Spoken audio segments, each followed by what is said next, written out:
Okay, so we're back with a new series of abstract particulars with Karen and Joshua and Kenny and Rodrigo, myself, reading this time not from a monograph, but a couple of books, two collections of papers on truth makers.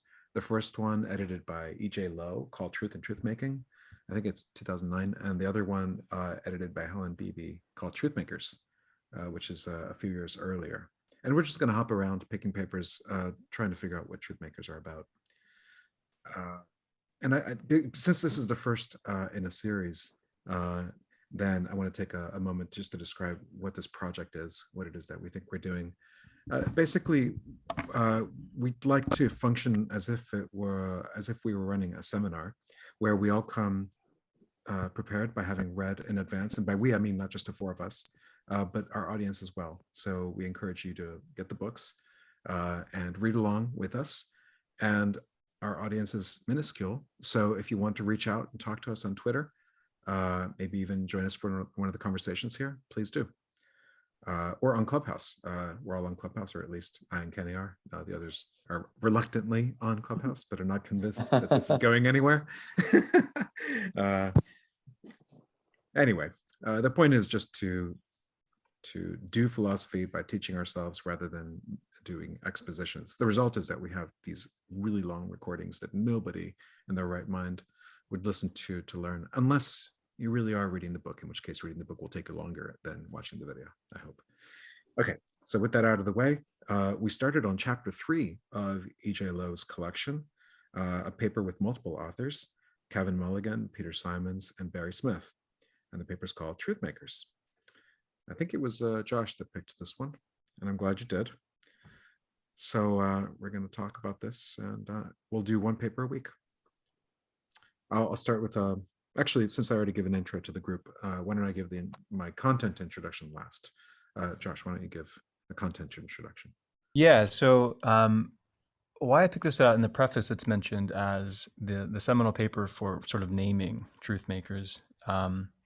And often in these types of books, the introductions, the actual introductions are kind of surveys, and they always frustrate me because they don't really motivate the topic. You have to kind of come understanding the topic, and then you really appreciate, the survey, and it kind of gives you details. This was sort of my intuition, and Kenny helped me articulate that better last night.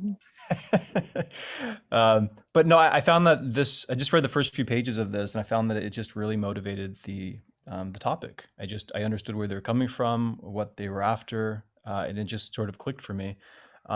Granted, it is not an easy read. Maybe I'm sure the introduction might have been easier, but I just Yeah. it was just so well motivated that for me, it was just an easy read. I just understood why things were being said, when they were being said, and the work that was required of me, I found myself willing to do it because it was motivated. I just knew why we were doing it. So it was great. So I had never heard of moments in philosophy like this. So this was incredible. It's everything I loved about events, and nothing that I did not like about the things that I did not like about events.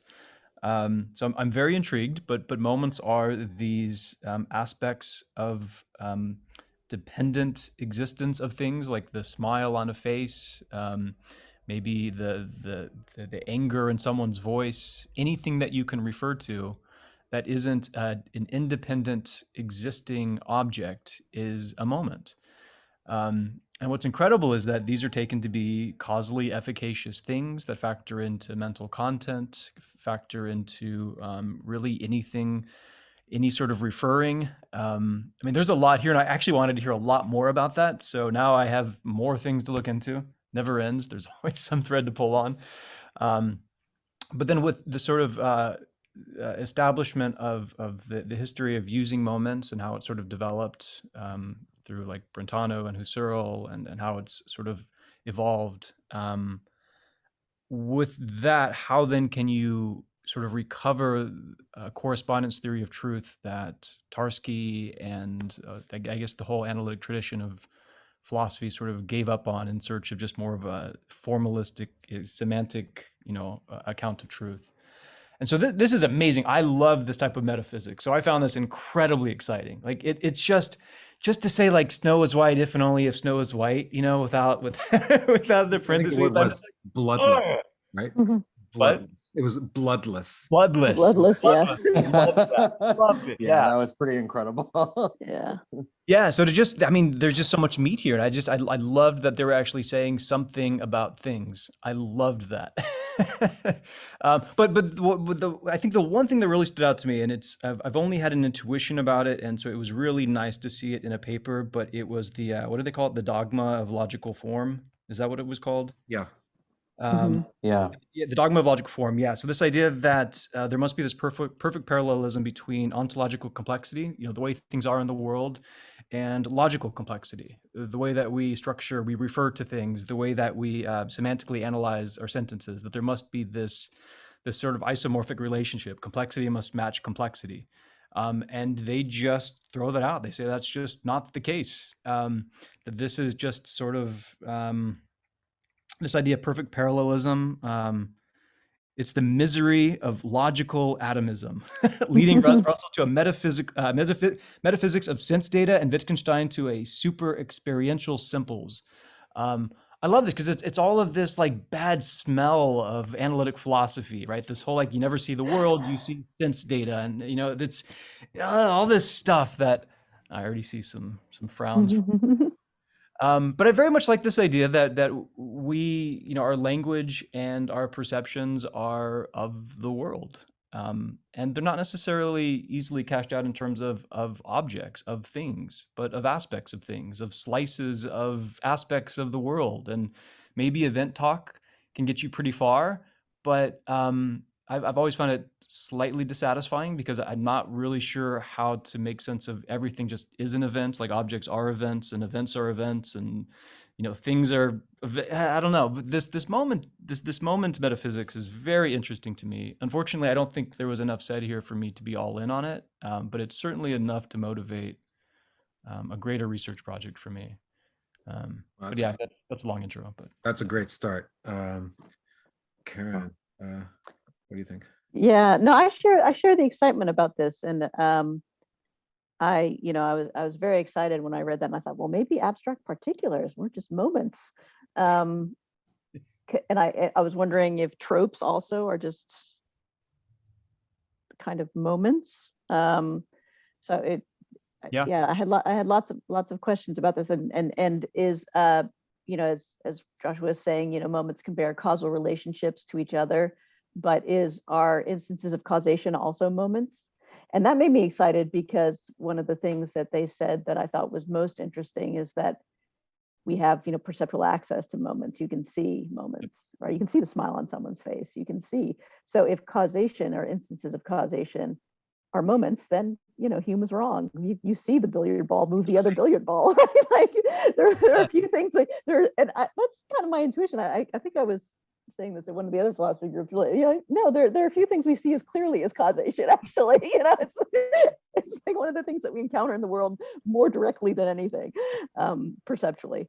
So yeah, I'm very excited about that. And I think that this, I've always been dissatisfied with Tarski because I thought that, it really, it just reduces truth to questions of, predication.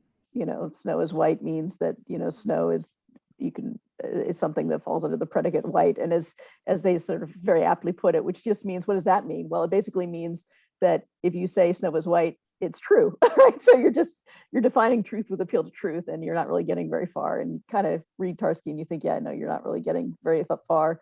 It's interesting to notice that saying something true is equivalent to asserting it, but you don't really capture what truth is as a notion. So, I'm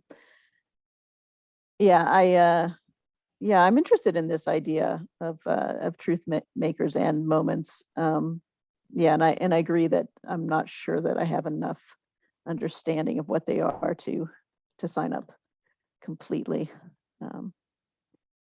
and the details of the account, especially at the end. I still have to ponder, but yeah, we were just before shooting, before recording, trying to work through some of the Don't finer admit it. details. Blew our cover, Karen. Always the Lou, yeah, honest Karen, one. yeah, yeah. I am. I'm a truth teller, if not a truth maker. No. So, but yeah, we're getting it. So yeah. Anyway, glad Yeah. we chose this one. Well selected, Joshua. Kenny, can you speak up for the Tarsky and friends? Oh, I don't. They're getting a beating here, you know? They are, yes.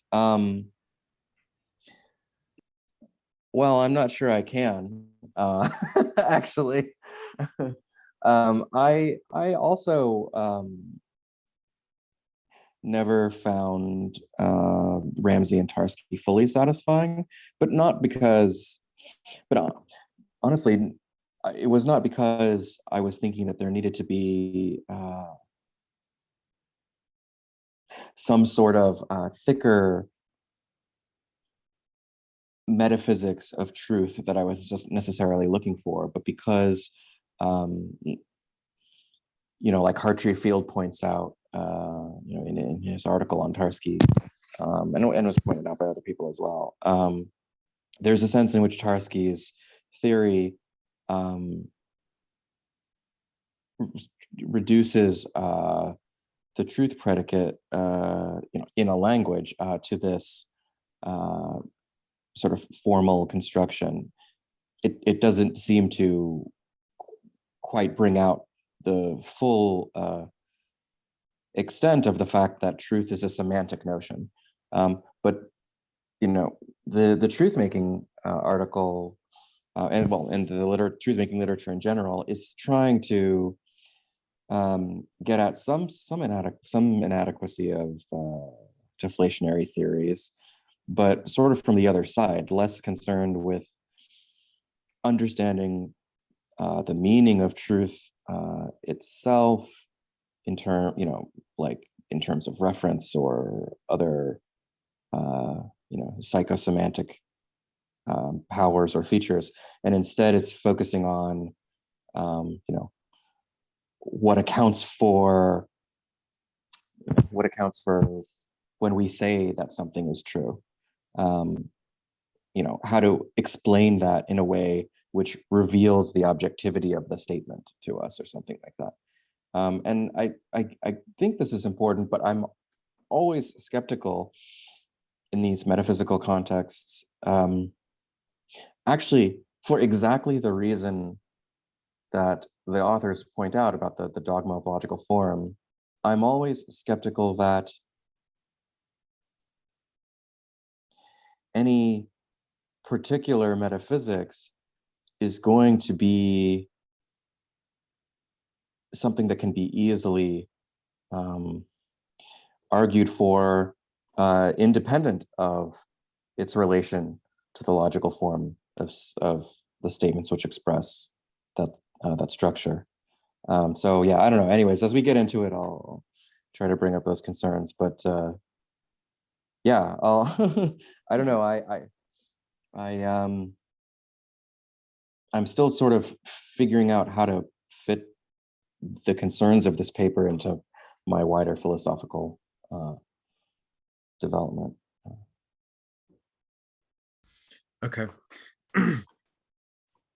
Well, I've been interested in truth makers for some time, because I felt exactly as that paragraph that Josh referred to, namely that the Tarski solution, as attractive as it is and as far as it goes, keeps to the formal and misses the point of the things, the relation of language to reality.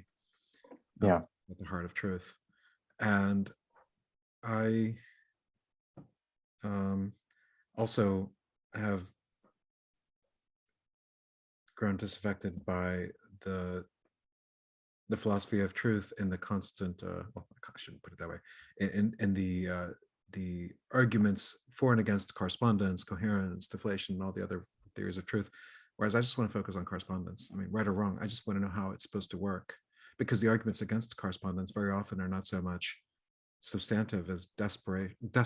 And it's like, well, it's hopeless because you have all these problems, you haven't figured it out, so let's go somewhere else. Well, we haven't figured it out because we're not trying. And by we, of course, I mean me.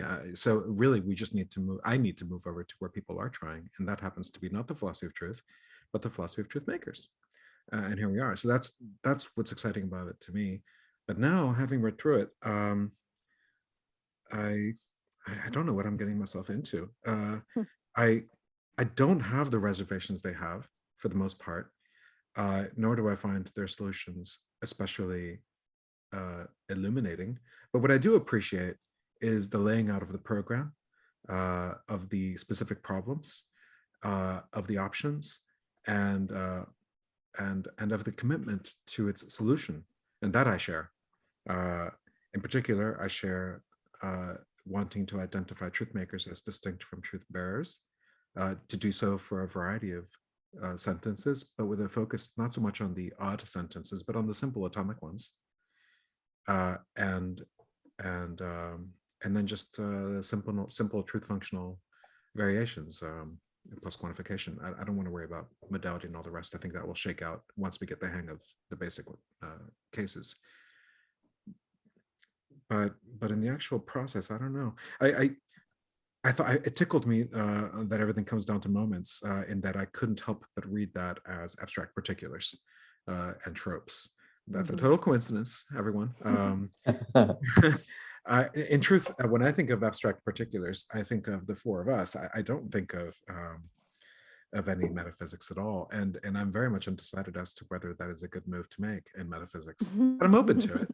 I'm certainly open to it being interchangeable with and some other kind of metaphysics, such that it would do as well as any other. I don't find anything inherently incoherent about it, and I do find that, right or wrong, as a metaphysics, it is a good focus for our attention in a study on truth makers. I do agree with that as well. So I'm not going to complain about them. I'm just going to have reservations, but focus instead on that relationship between truth bearers and truth makers. And that's all I have. So with that, let's jump into it. I'd never heard of moments before. Neither had I. Neither had I. Yeah. Yeah. In fact, we just talked about process last night, and Yeah. I got all touchy.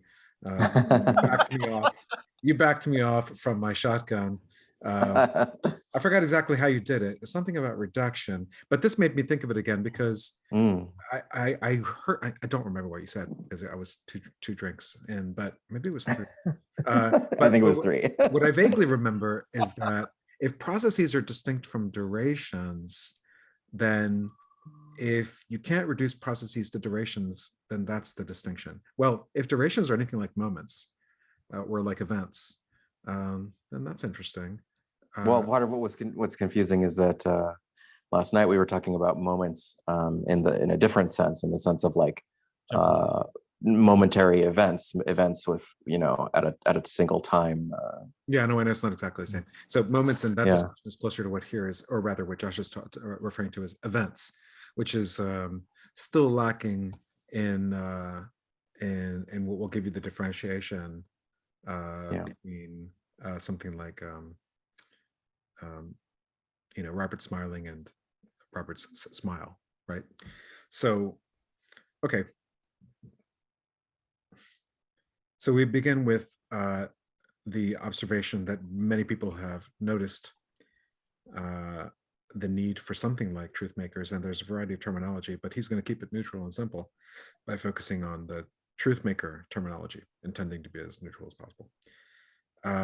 And then he has a couple of paragraphs where he explains why the usual Tarskian or Tarski-inspired philosophy of truth leaves too much off the table. In particular, it leaves, I guess, the metaphysics off the table. We've had this problem before with some of our other friends, in that there is among some people a reluctance to admit of anything worth talking about beyond the truth in a language of model theory. And I was very pleased to see, a published paragraph that explains exactly what I was complaining about, and also the reference to Putnam complaining in the same way. Makes me want to read it. Oh yeah, yeah. Yeah, I highlighted a bunch of it, but I think we're all kind of on the same page. in feeling that way. So maybe we can move on from there.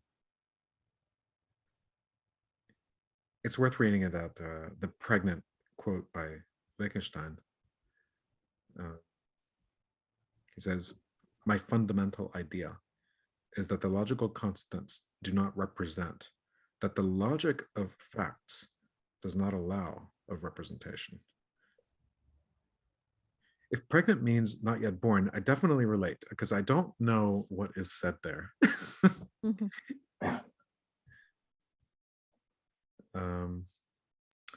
If the logic of facts means something like the structure of truth makers, then could it be that that structure cannot be referred to? That the logical constants don't so much refer to that structure as simply have that same structure? And that reference is only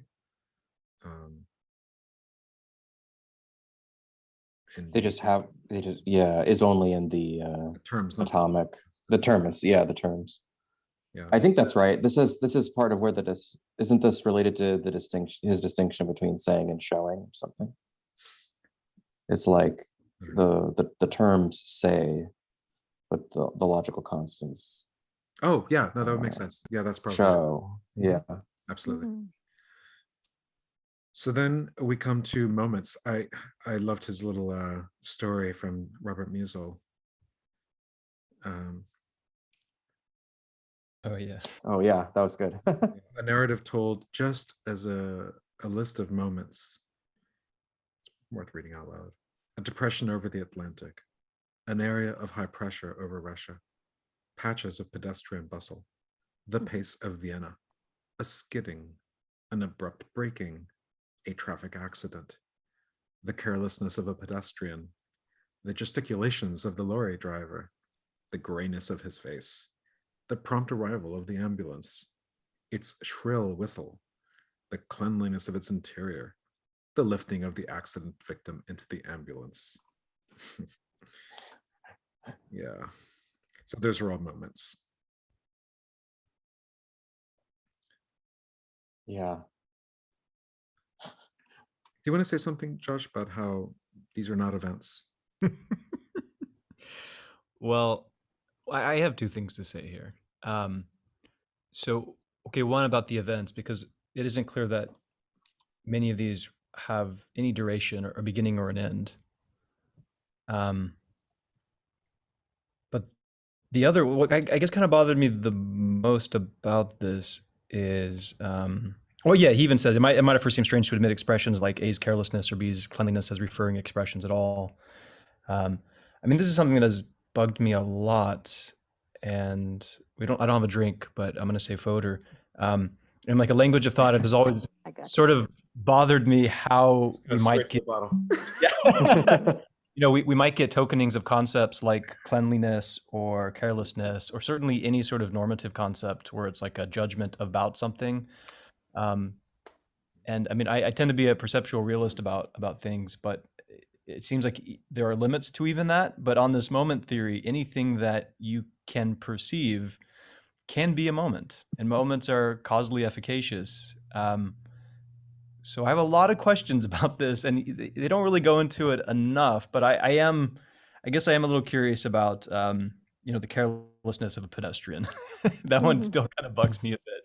Mm. I'm open to it, but I guess I'm not.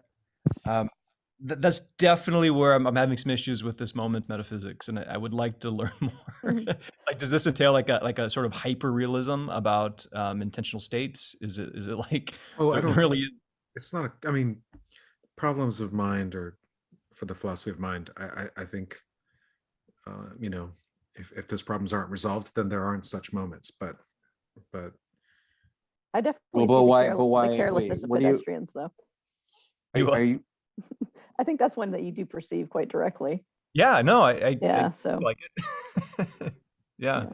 Your concern is just that with terms that are somewhat thick, terms that are somewhat evaluative. Yeah. Yeah. Your concern is how the content can be wholly determined externally or something like that. Yeah, essentially, yeah. It would definitely be the concepts like Mhm. that. Yeah. But I mean, of course, on a fully externalist account of content, it seems like moments play quite nicely. Mhm. Yeah. I just want that to be cashed out more. That's obviously not the topic of the paper. It's just it's sort of the vehicle used for truth making, and so I can appreciate that. But I there's just enough said to want me to know a lot more. But I guess the important distinction is between events and between facts, and between between guess- events, moments, and facts, and also between the fourfold, well, the entries in the fourfold Aristotelian category. Right, because I think that Yeah. the distinction here between dependent objects and not dependent or self-sufficient objects is a really key one here, because as they cash out the role of truth makers, there's going to be some room for truth makers that are objects rather than moments. So moments are dependent, right? Like the smile on your face depends on your face in a certain real clear way, whereas except in the case of the Cheshire cat, right? I was gonna say, yeah. It's Sure. the only smile that's a self-sufficient object and not just a moment. Yeah. The faceless smile. Yeah. But yeah, I guess that's also dependent on the world of Lewis Carroll, so maybe not. But anyway, yeah, but yeah, and it's interesting here though, because there's in built into the definition is the idea that moments are dependent on objects outside themselves, so they're not sort of parts of objects.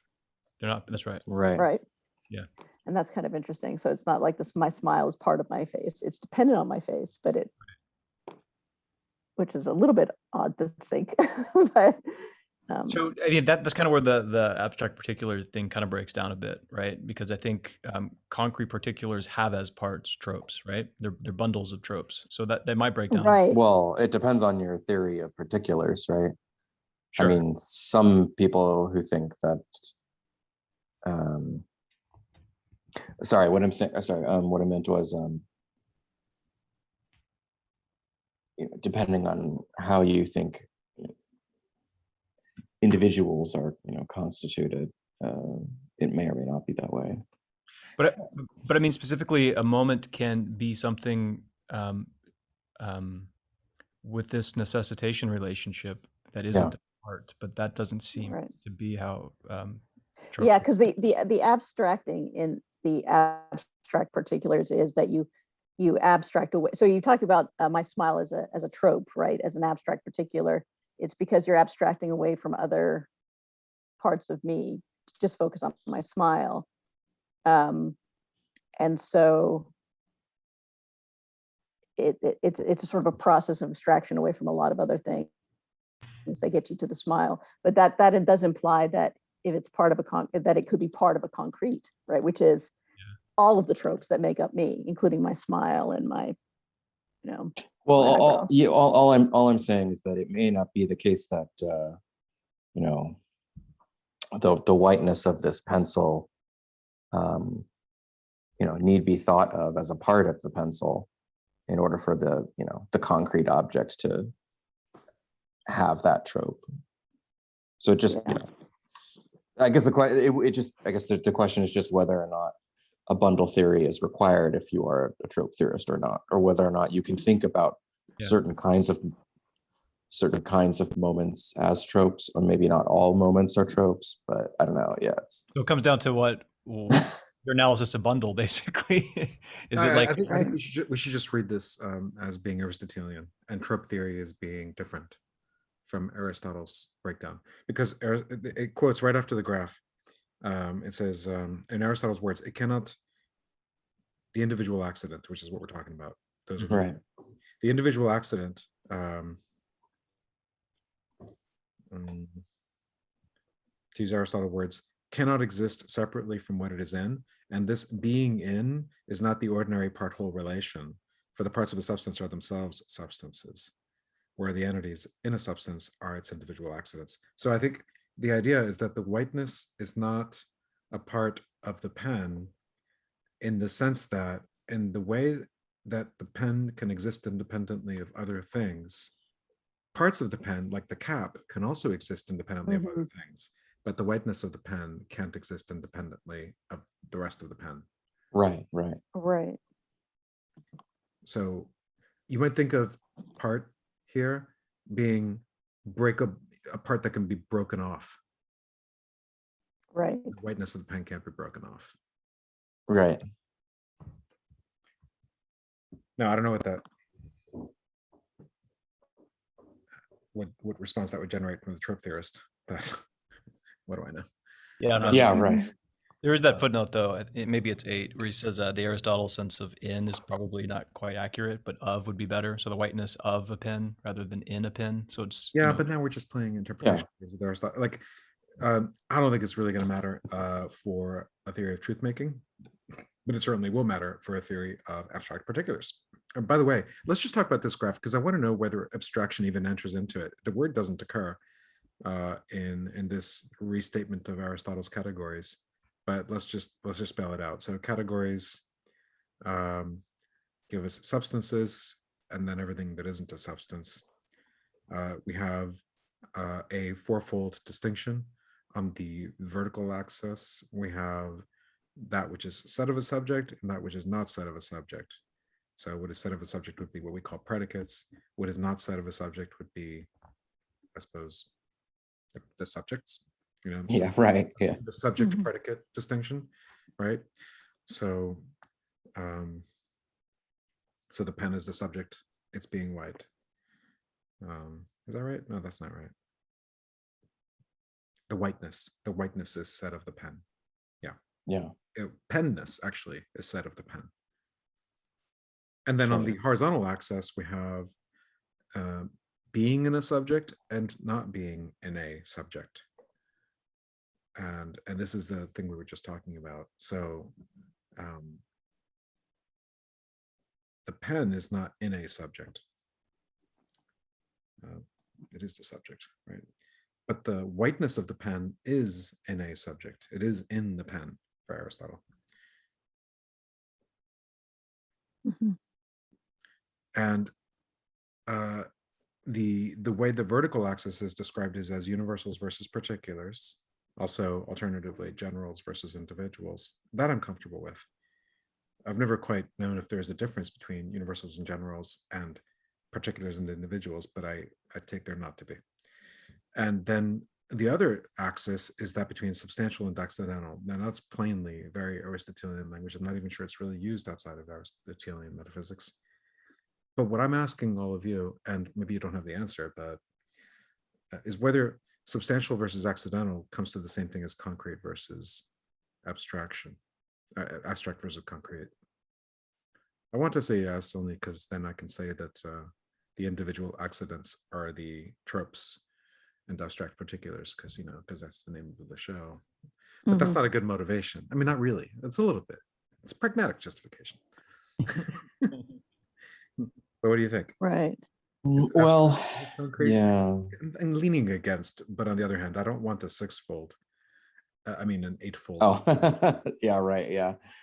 Oh gosh. Also, I've also heard it said, I think it was by Barry Smith, actually, one of the authors of this paper, in one of his books on metaphysics, that concrete universals include things like man as a whole, like man will dominate the planet, that sort of thing. And that would place it in the upper left and a substantial universal. So it appears that at least one of the authors of this article in a different work put man in the concrete universal quadrant. Yeah. I'm not sure how abstract maps to this versus concrete.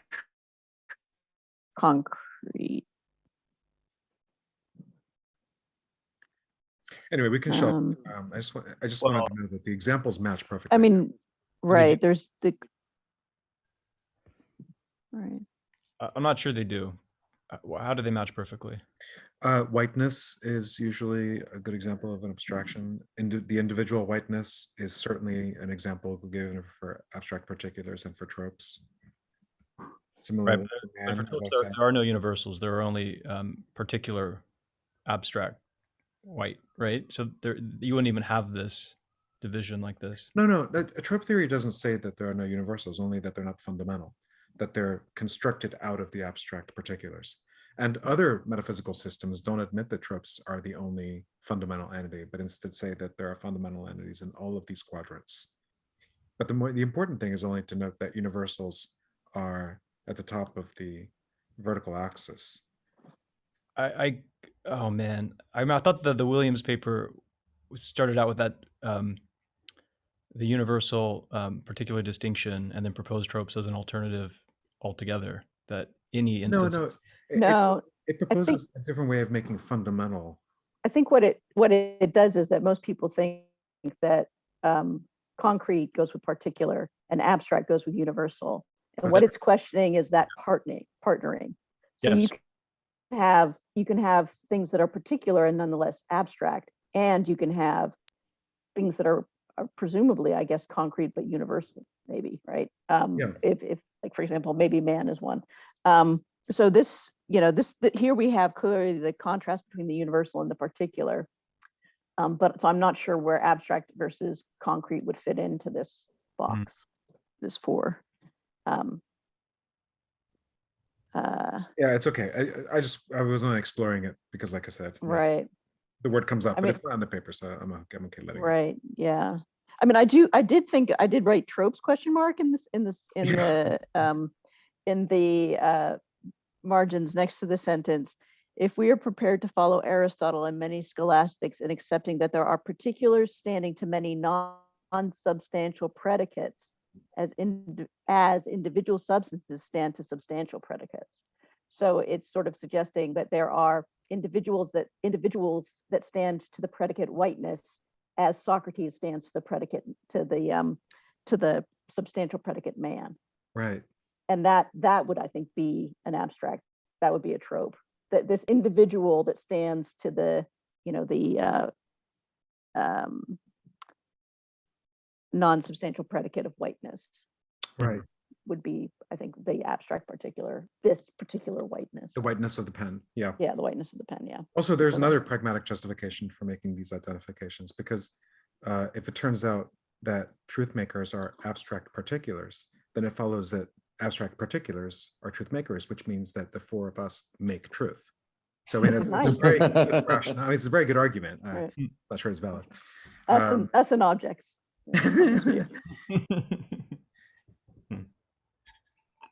Okay. Then he goes. Yeah, it's yeah. Sorry. He goes through some history, pointing out that everybody's onto this. It's nothing new, except the analytics. They get all queasy about it, except a few who happen to have read some scholastic literature.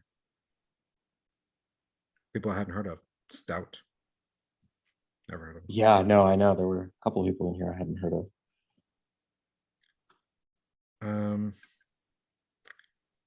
Yeah, then he goes into the formalism, trying to explain exactly what it is to be a fundament, what it is for something to be, more familiarly fundamental to something else. I thought that was pretty straightforward. Did anybody have comments on that? I don't know if this is behind, but I think it's important that they say that moments can be simple and complex, and that not everything can be a moment, because not everything can depend on its existence, or not everything can depend on other things. Be dependent on something else for its existence. Right. Yes. Right. I mean, I guess scholastic and Aristotelian arguments for the existence of God notwithstanding, he says the world is not a moment, since if it were, it would require something outside itself in order to exist, in which case it would not be the world. But yeah, right. Yeah. So yeah, I mean, unless you had some very strange metaphysical views where like there just is no such thing as the world, there's just ever greater thing. like an infinite series of first causes or whatever of dependent things. Of dependence. Yeah. But that's, I mean, I guess that's I But mean, at those least people didn't if give at I least wouldn't know how to understand that. Though, the so. arguments for God that I was referring to, that they do say, basically make this point. There's got to be something whose existence is self-sufficient, there right? can be no creation without a creator. Yeah, and but they just see creation as just rife with dependency of on its of its existence on its, you know, on other things other than itself. So there must be this this this this God that is of such a nature it can be self-sustaining in its existence. So, Right. but yeah, so there's got to be, but maybe the general point is there even in those kind of proofs that it can't be dependency all the way down, right? Yeah. There's got to we have to have room in our account. So if moments are objects that depend on their existence on other objects, we've got to have some objects. And once we have them in our account, it makes sense that they too would be truth makers, right? Because there would be some claims about things that are made true by the objects themselves, presumably, maybe, right? Right. I think the footnote you were talking about is 19, where he says better to use the genitive of instead of in, because Yeah. in suggests containment. Mhm. Yeah. Okay, so then now the thesis. The truth makers are the moments. This is in opposition to the Ramsey-Davidson idea. Isn't that right?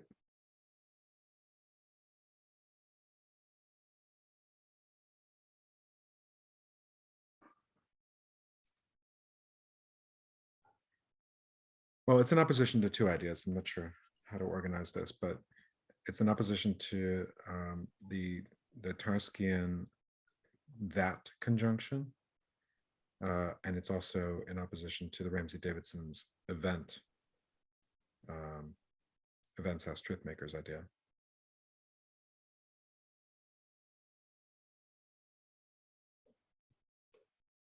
Yeah. Or is it? Let's see. Or did Russell actually already give us? I forget the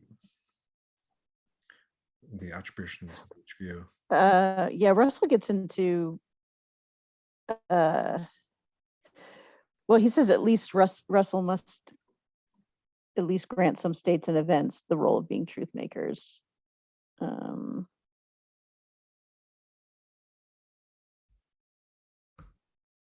Right. I guess he gives an account of facts as being what makes things true. But then what are facts? And some of them he must be at least states or events.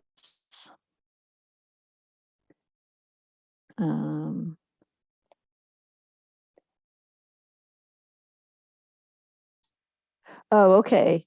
Right. But then Ramsey comes along and says on Russell's account, facts are basically true propositions. So you haven't really distinguished. Right, because propositions is one of the candidates for what is the bearer of truth. Right. And then the question is, what is the truth maker? Is okay, well, if the proposition is the thing that is true or false, makes it true or false, and that's got to be something other than the proposition, presumably.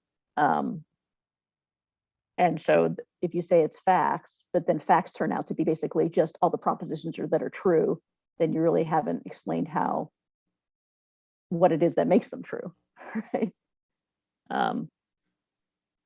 Right, you said, well, how do you know a fact, what makes a proposition true? Well, if it corresponds or whatever, if it's connected to a fact that it's, well, what makes a fact a fact? Well, it's a true proposition, then that's obviously circular. I thought it was the other way around. I thought it was that Russell says that the death of Socrates is what makes the proposition that Socrates died true. And then Ramsey says in the middle of 65, he says that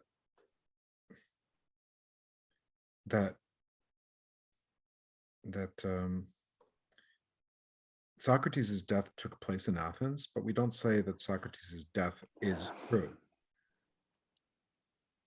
The death itself is not what is true. The discrepancy was pointed out, he says.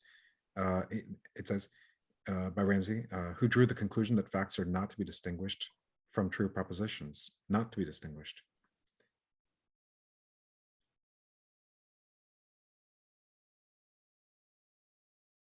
Right. I thought that that our authors were suggesting that Ramsey criticizes Russell and in saying that this basically reduces facts to true propositions, but Right. So they say they'll distance themselves from Russell's, from his usage, but not from his theory. Right. So yeah, that makes more sense. Right. Yeah. Right. Because they're going to come up with their own definition of what facts are, I guess. But are they going to be true propositions? They're not going, I mean, No, facts are going to be things like moments and objects, I guess. right. And their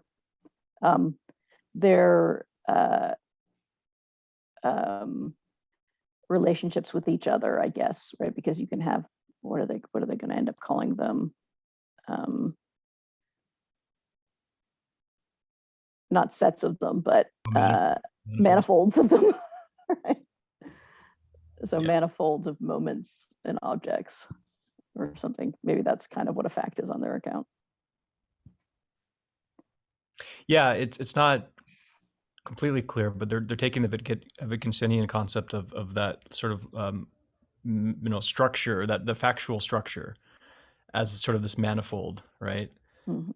So I guess they don't actually say it ever, I don't think. But I think, is it then that the fact is the manifold, or is the manifold the list of facts? It's the list. It's the list, right? So yeah. So it still comes down to the individual truth makers being the facts. Yeah. Yeah. Yeah, but the truth makers are no longer, I don't know, I'm very confused by the history, the way it's laid out. But I found it instructive that that the theory that the truth makers are moments can be characterized by the replacement of the Tarski biconditional with something more complicated. So if the traditional biconditional is, quote, this cube is white, unquote, is true if and only if this cube is white. By the way, it's usually snow is white, right? But he's changing snow into this cube. So it's one object rather than a masked noun. I thought that was interesting. Mm. Did you notice that?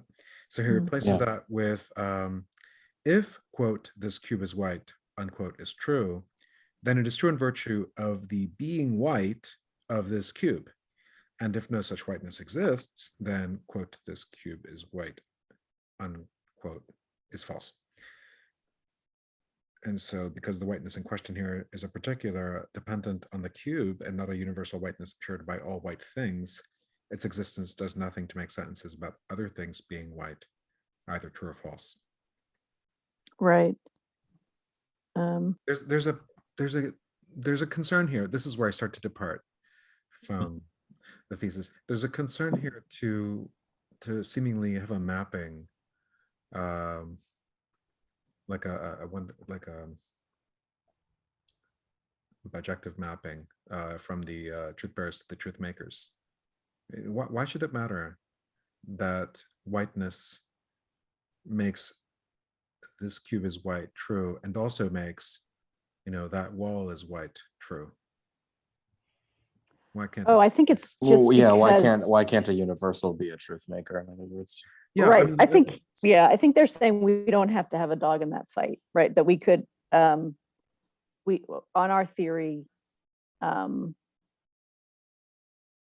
we can be nominalists. We can, Right. I mean, it could be that there are moments that are universals, but maybe not. I think I they don't are know. fighting about this. I guess they could, because you can refer. refer to them and they're not dependent on, and they could be dependent on other things for their existence. So I guess a universal could be a moment, but let's say you don't believe in universals, right? But there's still a whiteness of the cube that can make this cube is white true. The whiteness that's in the cube. Yeah. So I think that's what they're saying. We don't have to. We can give a version of our theory that's purely devoid of universal talk.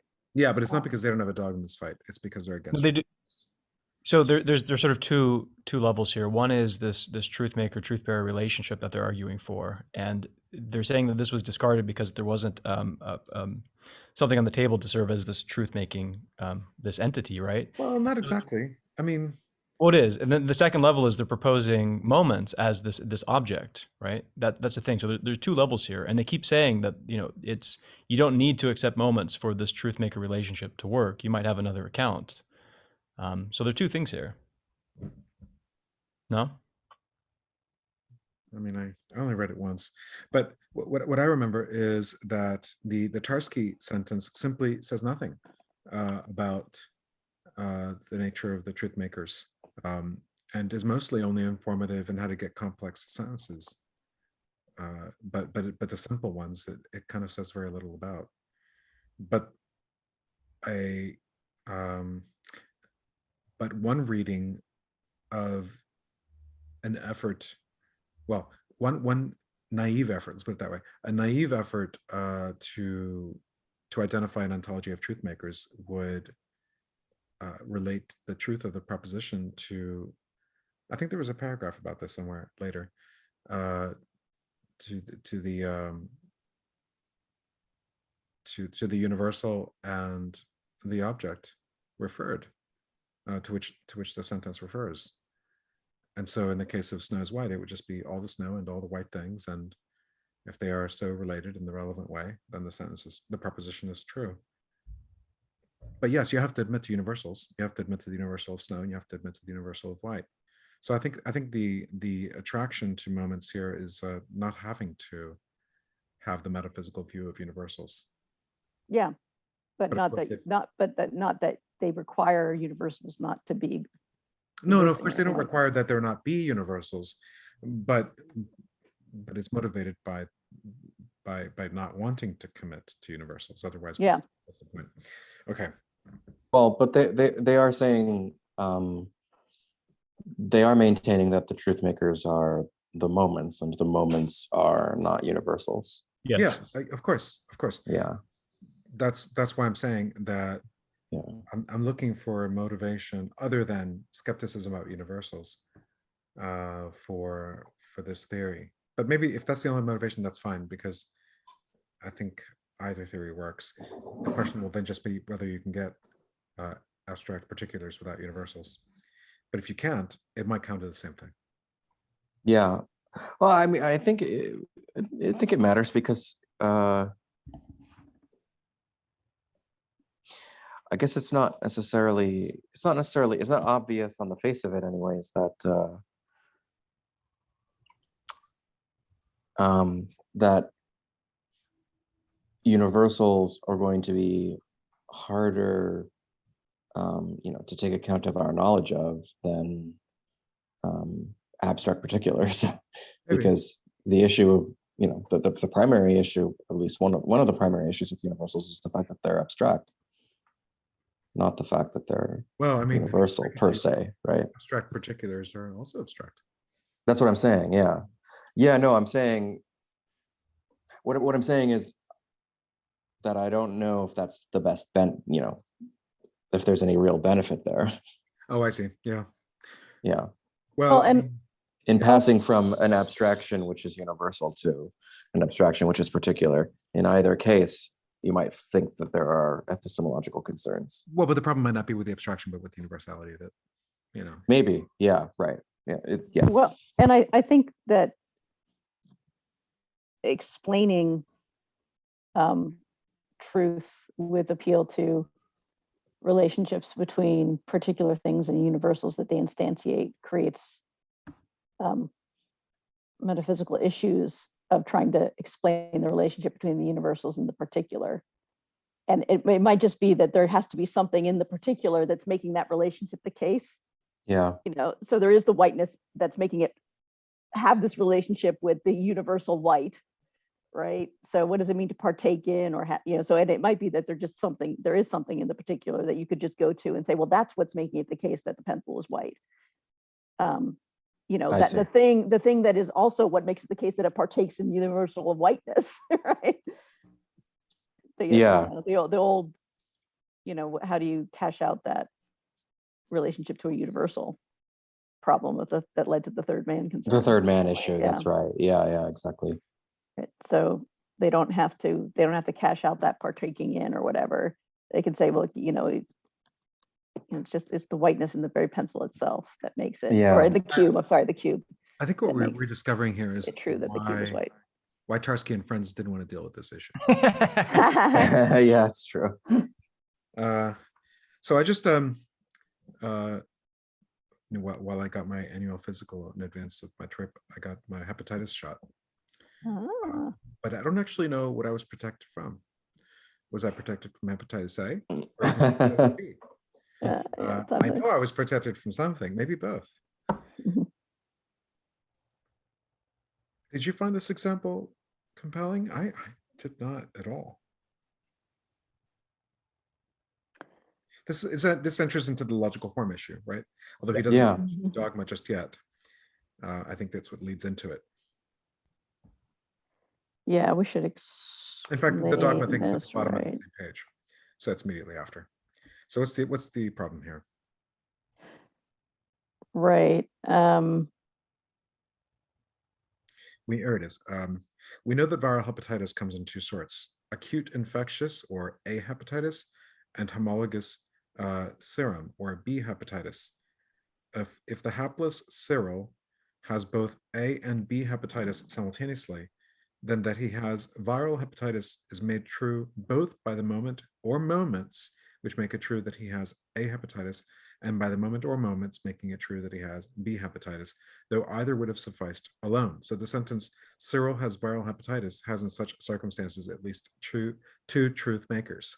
In general, there is no guarantee that the logical simplicity of a sentence guarantees the uniqueness or the ontological simplicity, atomicity of its actual or possible truth makers. Yeah. Mhm.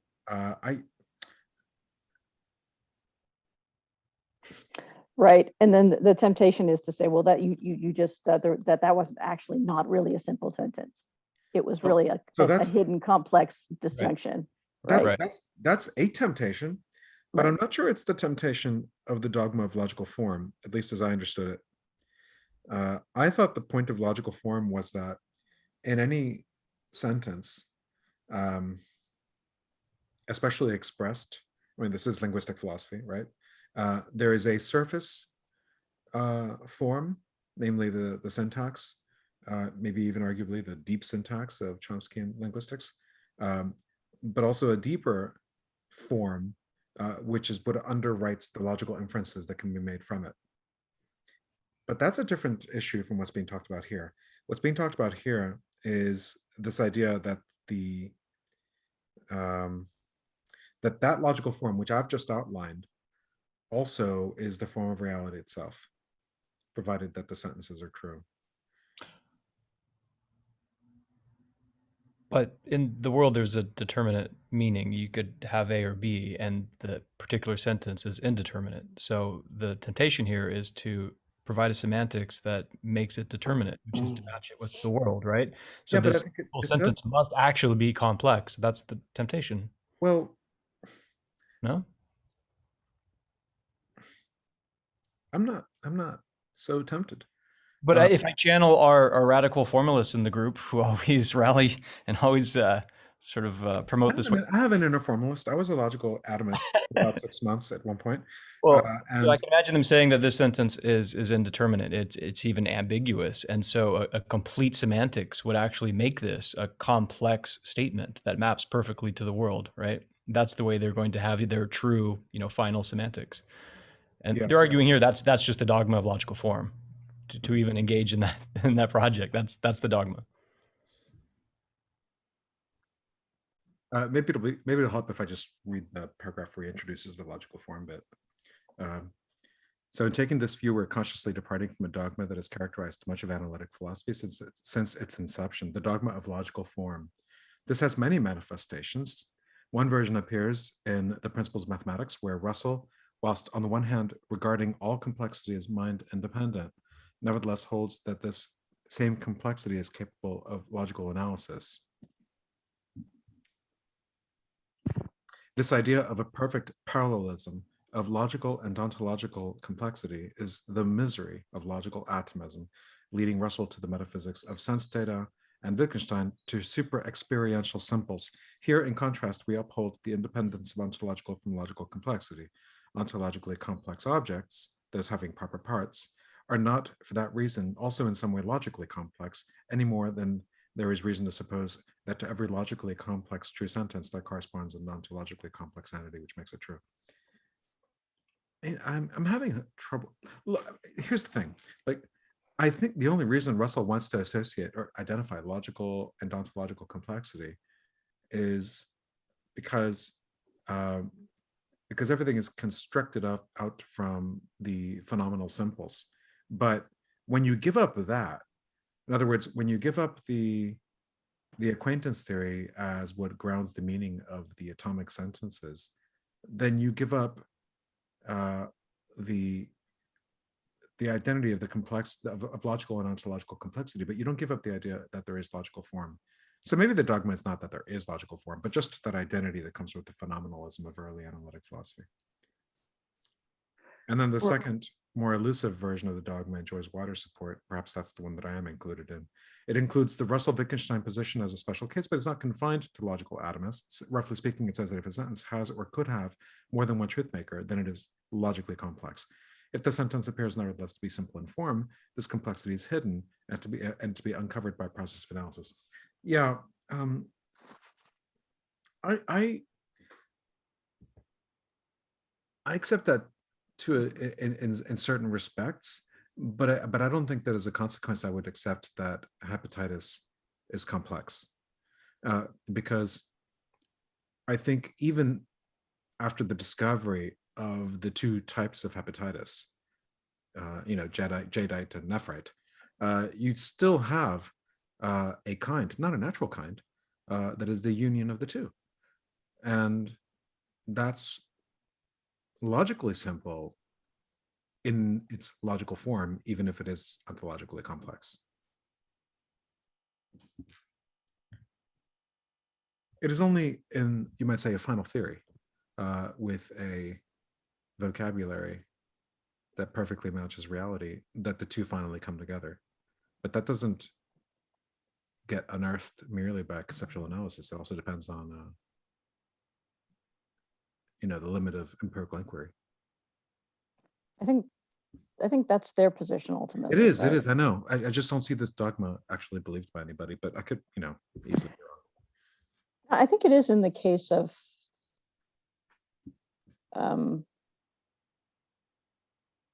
I think that is how some people handle the example of jade. They'll say that it actually that any sentence about jade is actually in logical form a sentence about jadeite and nephite in conjunction. Okay. Right. But yeah, I don't know. I mean, it could be, and if that's true, then that's what they're saying. So that's fine. Right. At any rate, of course, I agree with their conclusion that well, part of it, yeah. I guess, with regard to the jadeite nephrite issue, part of the issue there is whether or not jade is a natural kind in addition to jadeite and nephrite. Whereas here, the question is more like, I don't know, whether or not, I suppose there's a different question, which is something more like, whether or not there is a moment of having viral hepatitis in addition to having A hepatitis or having B hepatitis. Is it fair to say that the question is whether there is a kind, even if it's not a natural kind? Well, no, I think it's something sort of like that. I guess it would be moments here, right? Because I think I don't know. I think that the Cyril has viral hepatitis can be made true by the moment that he has A hepatitis. I don't think there needs to be a moment that is distinct from one or the other. Yeah, I mean, maybe that's this part of that's part of the point, that there doesn't have to be a single moment that makes the claim, the seemingly simple claim that Cyril has hepatitis true. It could be that there's a bunch of different things that could make the simple logically simple claim Sure, but that he I has. think I think what they're trying to say, yeah, I think what you're saying, if I could rephrase it, would be like that you won't necessarily be able to, given a true sentence, you won't necessarily be able to read off the moment, yeah, but can't we or, just say you that? know, from the form of the sentence. Can't we say Right. that You might have to do empirical investigation to find out what moments make that sentence true or not. Right. Can't we just say that the sentence Yeah. Cyril has viral hepatitis is made true by a manifold of moments? That manifold of moments happens to have a hepatitis. Well, in poor Cyril case, it is because he's got two of them. But usually it could just be one moment in any Yeah, but even particular case. But yeah, but there are. even a manifold of a single moment is a manifold. And my point is only that the disjunction can be represented as a manifold that may have one or two members. But we don't call them members for some reason. He doesn't want to use that theory. Right, because they don't want manifolds to be sets. Yeah, I know, but I don't know why he thinks manifolds are somehow not sets. I don't want to explore it. If anything, I think it's just a reservation. Maybe that's because you'd be slipping into this dogma, because sets are logical entities. Right, Jade isn't a set. But With manifolds two aren't members. logical entities. Jade isn't a set with. Jade doesn't refer to a set with two members, nephrite and jadeite, right? On this view, but if I say I have, my aunt bought me a jade necklace, that could be made true by something that's jadeite or by something that's nephrite. Sure, I would just say jade refers to the mirrological union or fusion, I suppose, of all the jadeite and all the nephrite, which is a single discontiguous mass.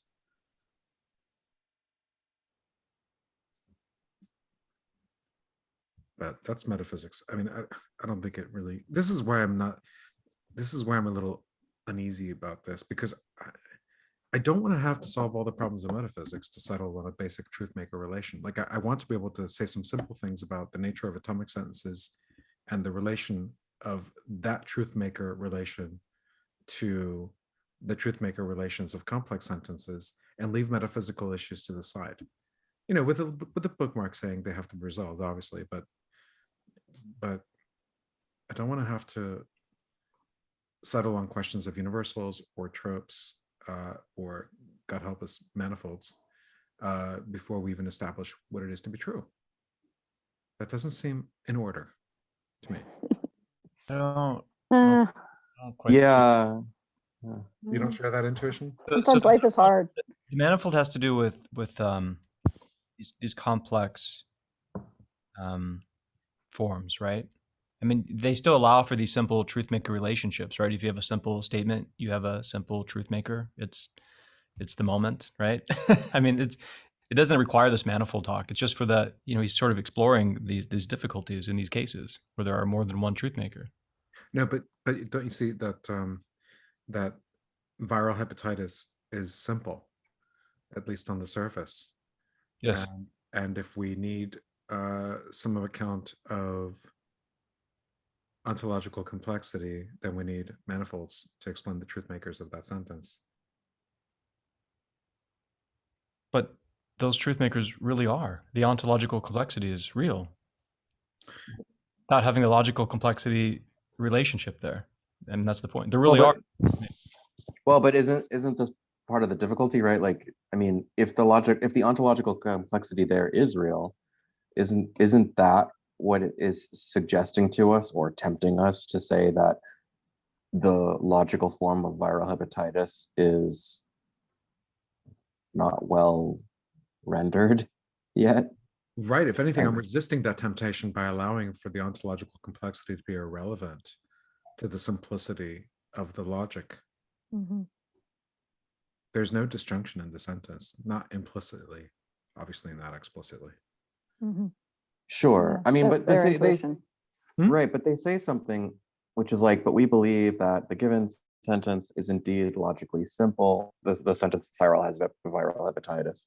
Mhm. It contains no logical constants and no expression. And then it says viral hepatitis is included, which is introduced into the language by definition as equivalent to an expression containing a logical constant. So it contains no logical constant and no expression which is equivalent to an expression containing a logical constant. Yeah, this But might, that's not actually clear. I mean, isn't viral hepatitis logically equivalent to some sort of disjunctive open sentence? You know, no, actually, I so don't know. I've been wanting to say that it's ontologically simple as well for the purposes of the truth-making relation, though of course, when you study it empirically, you discover that there are natural kinds that make up the union, but it's just not a given that the sentence Cyril has viral hepatitis is making reference to a natural kind.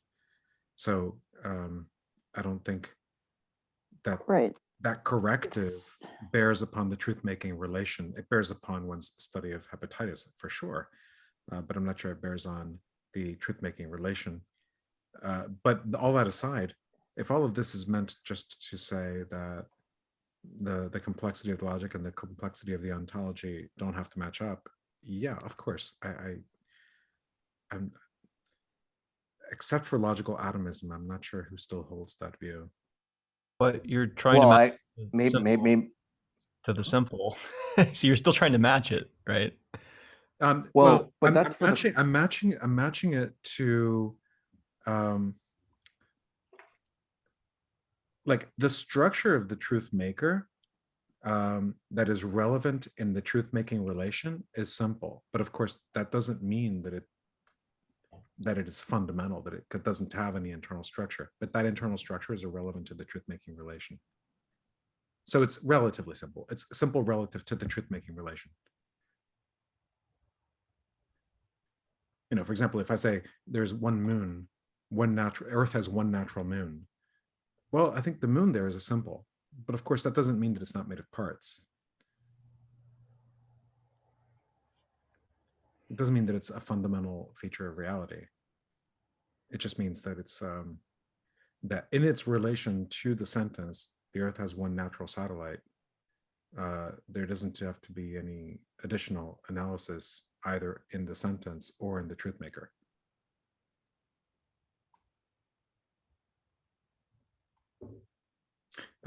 This may not be relevant to the paper. I don't know why they're talking. Okay, let me put it this way. I don't know why they're talking about ontological complexity beyond what structure is necessary to establish the truth maker relation to the logical complexity of the truth bearer. That's what I don't get. And the dogma, the so-called dogma, seems to me to encapsulate that insight, which is that the relevant complexity is the complexity of the logic. That isn't to say that nature matches the sentence merely because it's true. It would only match it if, in addition, what we're saying, there's nothing more to say about these objects. No, I think it's the reason why all this matters is because there might be an instance where if you think that the logical simplicity of a sentence implies ontological simplicity, and you think that so that if a sentence is simple, there must be something simple in the world that makes it true. I do think so. Then, but right. So then you're going to need, then you're going to sometimes need weird things like universals or viral hepatitis that is neither A nor B, but somehow both. Yes. Right. Something like that. Right. Yeah.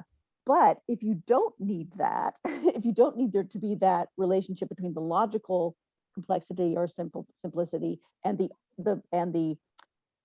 ontological simplicity or whatever, you can have simple statements made true by complexes of moments or simple moments. You can have complex statements made true by simple moments. So there doesn't have, so you don't have to have really counterintuitive things claimed to be moments. I understand, but I don't understand why why they identify simple with fundamental. I don't see them doing that.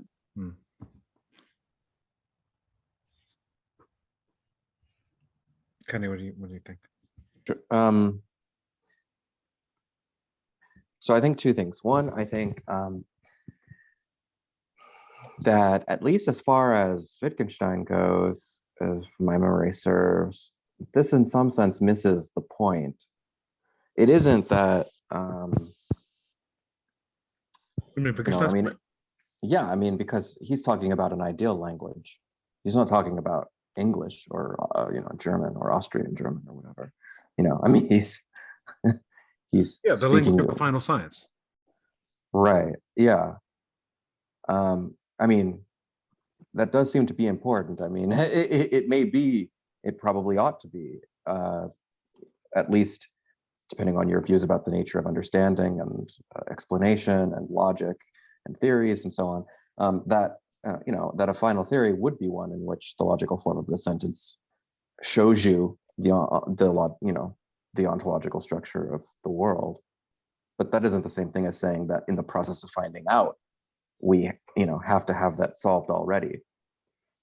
That's my point. Yeah, exactly. Yeah, I don't. So I mean, at least as far as Wittgenstein goes, I feel like that's not even the point. But there is a site to Dummett, which may be more properly critical, which is on the next page, 68. It says, since we are realists in respect to moments and regard their investigation as a substantial, often as an empirical matter, we hold it to be perfectly normal for us to know that a sentence is true and yet not know completely what makes it true. Thus, the characterization of that theory whereby the meaning of a sentence is given by its truth conditions as realist is for us ironical. A knowledge of truth conditions takes us at most one step toward reality. One can surely envisage understanding a sentence, knowing its meaning, whilst at the same time having only partial knowledge of the nature of its possible truth makers. Those who use the term hepatitis before the discovery of its varieties did not fail to understand the term. They were simply partly ignorant about hepatitis. That the investigation of what makes a particular sentence true is thus fundamentally an empirical, not a philosophical one, is belied by the fact that for many sentences we can pick out the relevant truth makers by nominalization. There is, in the general case, no cheap and easy way to determine the truth makers, even of simple descriptive sentences via linguistic transformations. So this is about the fact that truth conditions, the fact that truth makers are in some sense more finely individuated than truth conditions are. You can just, you can say that snow is white is true if and only if snow is white. It's very easy to give the truth conditions of that sentence, but it's harder in some sense to give without some empirical investigation the truth makers of that sentence. But that isn't. So I guess if you have a theory of where knowing if you want to say what it is to be a realist about, I guess this is about meaning or is it about truth conditions? I'm not really sure. I guess this is about meaning, right? As opposed to assertability conditions or something like that, which is the anti-realist theory of meaning. So if, I guess their point is just that if you want to be a strong realist about about meaning of sentences, you would have to somehow relate it to truth makers. but usually, usually we don't do that. So I guess what they're saying is the only thing that you really get is from the logical form of a sentence is the ability to articulate its truth conditions, but not necessarily to point out its truth makers. Exactly. Yeah. Yeah, I don't think this matters because we're all agreeing with him, and the question is just whether he's characterizing the opponents quite fairly. I mean, he might be describing them unfairly, but to say that much of analytic philosophy is this way, Well, maybe yeah. not Russell, but I don't think, not recently. Okay. Well, so, no, I mean, yeah, because this is just so if you thought that in order to grasp the meaning of a sentence, you have to know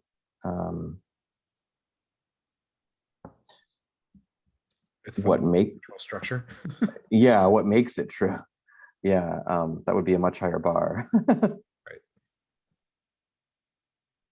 Okay, so then he outlines two problems, bottom of 68 and then 69.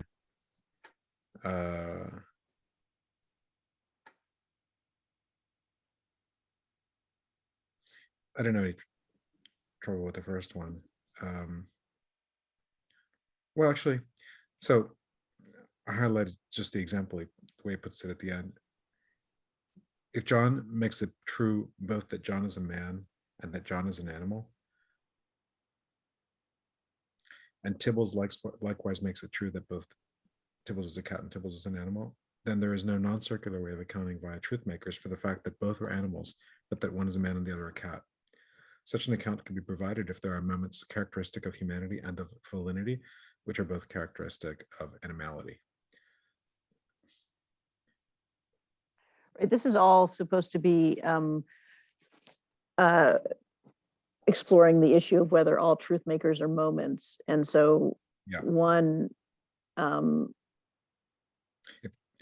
possibility of something that is something that has a truth maker that is not a moment is a predication, which, as Aristotle would say, are in the category of substance predication, such as John is a man, Tibbles is a cat, telling us what the thing is. Because that you might think that it's John himself that makes John as a man true, not the manliness of John or something like that. Right. And then, so in this one, though, there is this worry that if it is just merely John himself and not some aspect or some moment of John that makes John as a man true, then it would also be the case that John as an animal is made true by the very same thing. And so and then Tibbles is a cat and Tibbles is an animal are both made true by Tibbles. So then it does make it difficult to explain for the fact that they're both animals, but one's a man and one's a cat, because the thing that makes them an animal is the very same thing that makes them a man, and the thing that makes Tibbles an animal is the very same thing that makes Tibbles a cat. So how is it that they're both an animal, but one's a cat and one's a man? Yeah, I don't understand the argument at all. It's just that that's going to be tough. Well, okay. Yeah, I guess I didn't follow it even from the beginning, because I don't understand why John alone makes either John as a man or John as an animal true. I would think it's John's being a man and John's being an animal.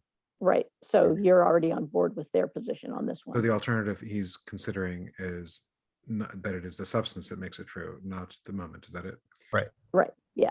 But even so, why would it be a problem? Well, but it isn't the substance, John, right? It's the secondary substance. It's the substance man. Yeah, I guess. Yeah, and yeah. The substance universal, the secondary substance. The right. Yeah, the upper left quadrant. Yeah. Right, but being an animal is there too, right? Yes. Yeah, being an animal is there too. It's basically just like subclassing something. It's like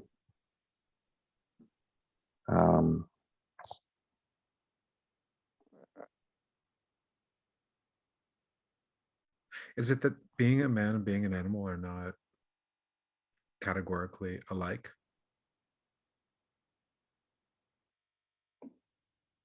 I guess the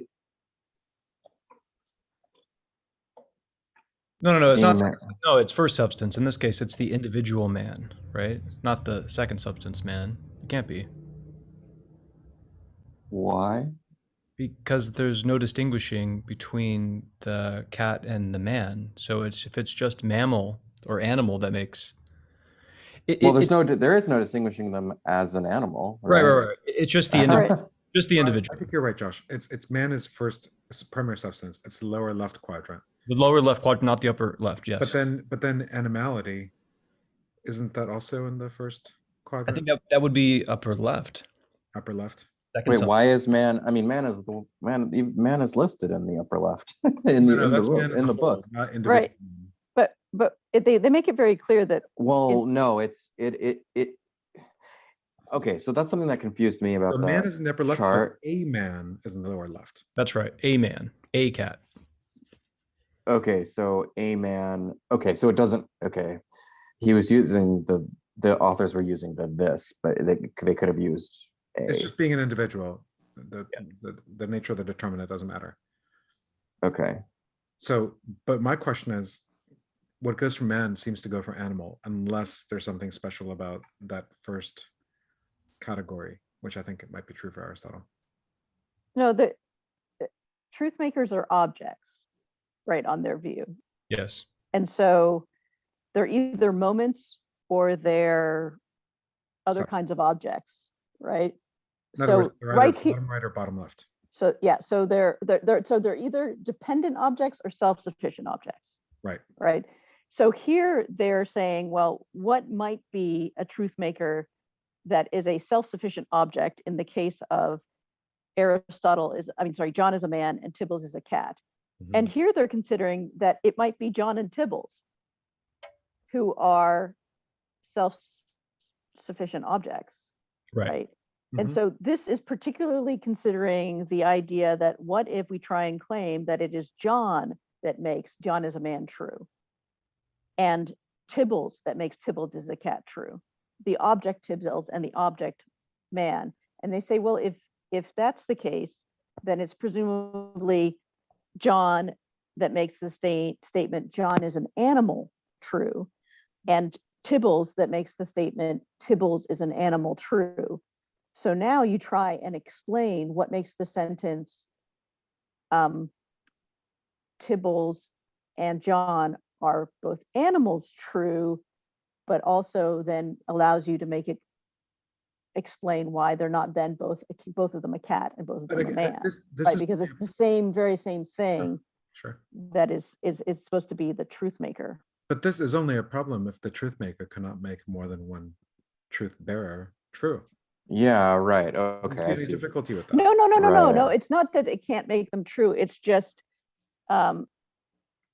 if John makes it true both that John is a man and that John is an animal, and Tibbles likewise makes it true both that Tibbles is a cat and Tibbles is an animal, then there's no non-circular way of accounting via truth makers for the fact that both are animals, but the one is a man and the other a cat. Such account would be provided if there are moments characteristic of humanity and of felinity, which are both characteristic of animality. No Right, so- non-circular way. Of distinguishing why you get to put I don't see why it's circular, just simply Wait, I don't understand what's circular. Yeah. both men and cats are animals. That's not circular in any way.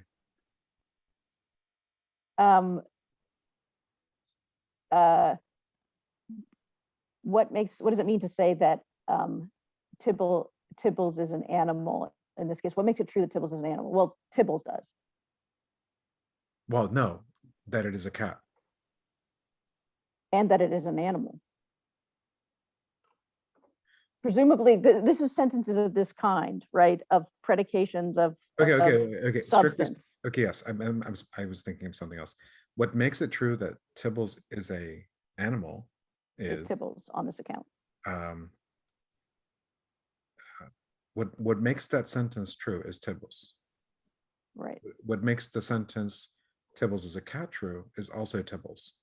and that is not circular. There's no circle. What makes it the case that Tibbles and John are animals, Tibbles and John? What makes it the case that Tibbles and is a man and not a cat, and Tibbles is a cat and not a man? Well, we don't have an account of Tibbles and negative, John. we don't have an account of negative facts just yet, but well, I guess we're Okay, not. so I feel like they're not spelling it out, but I feel like what they're concerned with is, I mean, I'm hearing from them and what they're writing, sort of reading it a little bit, that maybe what their concern is that if you want to say both are animals, I think the authors probably have the intuition that it's gonna be the same truth maker, right? I don't know, or the same thing that makes them animals or something. Actually, he says they don't care about It's going to be Tibbles and John that makes the sentence both Tibbles and John are animals true. Well, that's the view they're going to reject, right? Well, no. Look, he says we conceive it as in principle possible that one and the same truth maker may make truth sentences with different meanings, make true sentences with different meanings. This happens anyway if we take non-atomic sentences into account. A more important point is that John makes it true both that John is a man and that John is an animal, and Tibbles likewise makes it true that both Tibbles is a cat and Tibbles is an animal. So if this is so, then there's no non-circular way of accounting via truth makers for the fact that both are animals, but that one is a man and the other is a cat. Right? Because if you say, well, how come Tibbles is a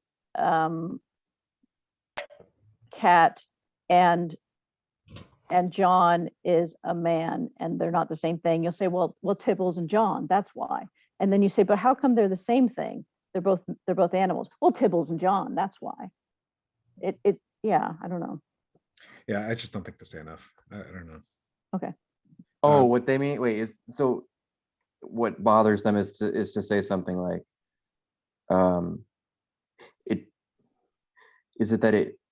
see. Okay. I think they find it troublesome, or at least, relatively less desirable or preferable to say that John and Tibbles are animals because John is an animal and Tibbles is an animal.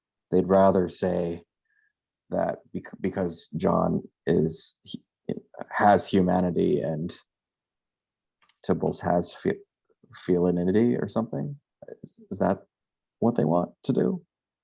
No, I think the problem is that they don't want to consider animality to be similar to humanity and felinity. Like maybe animality is No, they do, because they're going to say that a better account of the situation is if there are characteristics of humanity and felinity, which are both characteristics of animality. Yeah, but they want to make all of these things moments. Not characteristics of John and Tibbles directly, though. Which is no, they are, right, because insofar as they're moments of them. They want to make them moments of John and Tibbles. Yeah. Okay. I just don't see a problem. So they want to say what makes it true that John is human is the humanity of John rather than John. Right. Yeah. Right. Do you mean that the animality comes from the humanity, not from John? The animality comes from the animality of John. Yes. Right. And the animality, really? I mean, what? Okay. The claim that John is an animal is made true by the animality of John. Yeah. Yeah, they think that that's a better way. Right. That's the momentary. Yeah. Yeah, I know that. And then therefore, and then how do you explain that John and Tibbles both share? It's true that they're both animals. And you can say, well, I mean, you can say things like John's, John's humanity has, as a part of it, characteristics of animality that make it true that John is an animal, and Tybalt's felinity has characteristics of animality, okay. which makes it true that Tybalt is an animal. But nonetheless, since humanity isn't I think I see the problem. felinity, John's a person and Sure. Tybalt is a cat, and that's how you can explain that that they share animality without sharing humanity and felinity. I think the problem is that they're wanting to say that if the truth maker is only the substance, but not the universals that can be said of it, then all you get is the primary substance. Well, I wouldn't use the term universal, right? Because they're trying to be non-committal in the existence. Well, of I'm not such things. describing their view. I'm describing the view Okay. of Poe's. Right. So if the truth maker is just the substance, you need the universals if you don't take account of moments in order to get not only the humanity, but also the animality of John. Whereas if you have a theory of moments, then there's any number of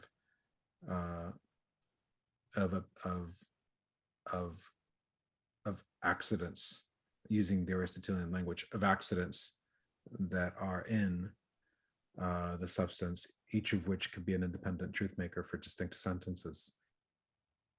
So I think there's something, you see, the reason I suspect what I do is, if you look at the graph again that separates substance from accident, you'll find man on the left. But where do you think animality would be? I think animality would be on the right. So would humanity, right? Perhaps. That's what's strange. Both human and No. inanimate. I mean, a lot with a lot of terms, you could, at least in English, it can just be in both. It's not a grammatical thing. Only some, for any given substance, individual substance. For any individual substance, there's exactly one category that it belongs to, and then anything else additional to its essence. Basically, it only has one essence, and anything else that can be said of it is either entailed by it or accidental. So in this case, the animality would be entailed by it, but the substance. So the essence of Tybalt is that it is a cat, and the essence of John is that it is a man.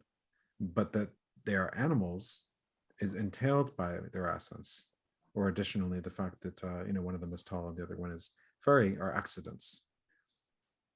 And there's no accounting for truth makers purely on substance if you don't have access to universals. When the truth maker speaks to more than the category of the individual substance, that you can get out of it by using moments, because it gives you full access to all the differentiations that are spoken of in sentences without concern for essences above, without concern for what goes above and beyond essences. So I think it's really about essence versus accident that's causing problems here. That's my best guess, but it is a guess, I tell you that. Or let me put it differently. Essence versus accident, I don't see a problem at all. In particular, I guess the concern is that essences have to be unique. Yeah, right. For any given individual substance, there's only one essence. That's right. That's the problem. I see. But so if you were just, for whatever reason, more liberal and thought that there were many different things said of a subject that are not in the subject. Yeah. Right. And I don't know why. Okay. Look, I mean, they're just really committed to the Aristotelian setup, it seems. Yeah. Yeah. So you have to go with those. Okay. So the second group of problems was, what do you do with sentences like John exists or John equals John? Yeah, sentences which are sort of more Not logical simple subject in predicate. nature. Yeah. I I didn't like their conclusions. I thought for John exists. I don't know why we didn't fall back on, it's not a predicate, or maybe, forgetting about it until we do modal language. And for the identity, I thought it made perfect sense to say that John is the truth maker. In particular, John's self-identity as a like I don't go in for this accident versus essence business, but if we just collapse those into properties, then it is among the properties of all things that they are self-identical, and that is what makes it true. But that isn't the same thing as John himself. So in both cases, I would not say it's John who is the truth maker. I would say it's some modal property, namely existing, assuming it's a property at all. It may not be. You might insist it's a quantifier. And in the case of identity, it's the property of self-identity, which, I mean, granted, everything has, but still a property.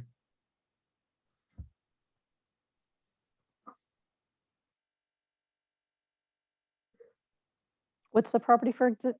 So you're just saying existence is a predicate, and so it can be a moment? Well, I think there are two ways of interpreting existence. If you take it not to be a property, not a predicate, then then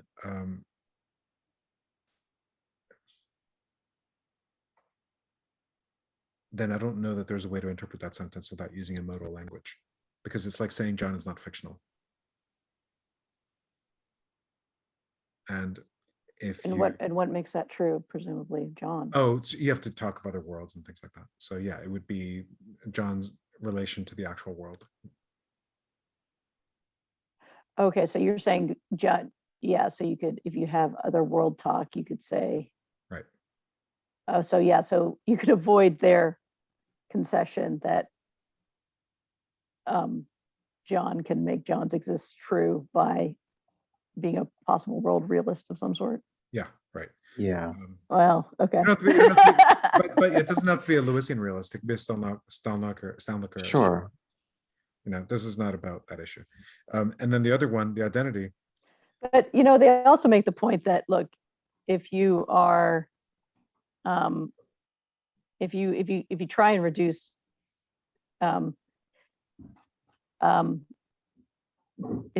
if you say only moments can be truth makers, then you can talk about moments themselves, and they seem to be able to make claims about their own existence true.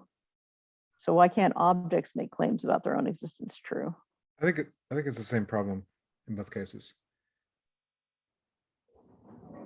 Right. So you're saying, like, if I talk about, say, something like the moment that is the smile on my face, then I'm really making some claim about It's existence. Yeah. His existence in this world, or its relationship to this actual world. Right. Yeah. And yeah. So a relationship, but then a relationship to the world to be a moment is a non-dependent, depending on it for its existence. So moment has the concept of existence built into it. Yeah.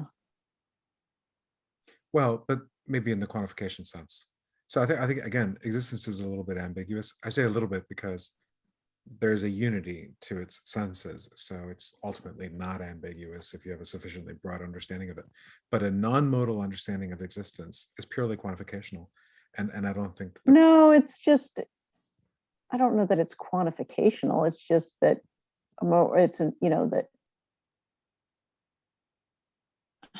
well, meaning that it's more than one or more, not zero. That sense of quantity. Okay. Yeah, there is a. So to say something is a moment is to say, as they define it, that A is a moment if there's some B that has to be around for A to be around. Right, that has to exist for A to exist. So is that quantification? I mean, existence talk does seem to be right in there in the definition. Now, can that existence be cashed out in terms of relationship? I think it's still quantification. Yeah. It's still about existence. It's just that there's an additional condition on its existence, namely its fundament. But something can have a fundament and not exist. You know, like my smile right now has the fundament of my face, but there is no smile, so it doesn't exist. Well, but then the language is fictional or something. Yeah, well, that's why I said modal. It doesn't Yeah, have I to, guess they're just not it doesn't have to be fictional. It could just be false. right. But I mean, on their view, wouldn't that mean it's just not referential and so not? But that's my point. If you take it as a quantification, then it just becomes there does not exist an X such that X is my smile. Yeah, but I think they very purposely don't want to have it be a quantification. They want it to be able to be things like, you know, the demonstrative. That's why, like in the table they give, they only use demonstratives. You know, everything, you know, it says this man and this whiteness, and Yeah, I don't think that's going to work for exists as a predicate. oh, in fact, no, because they say that a moment has to be. It's more. It's what Karen was saying, but there's something more because there's something about it has to be a day. It has to be a day ray necessarily something or other. You know what that sounds like? It sounds like atomism. Yeah, it does, doesn't it? There was a moment.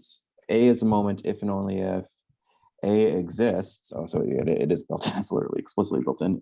And A is de re necessarily such that either it does not exist or there exists at least one object B, which is de re possibly such that it does not exist, But and that's which just is not a proper or improper part of A.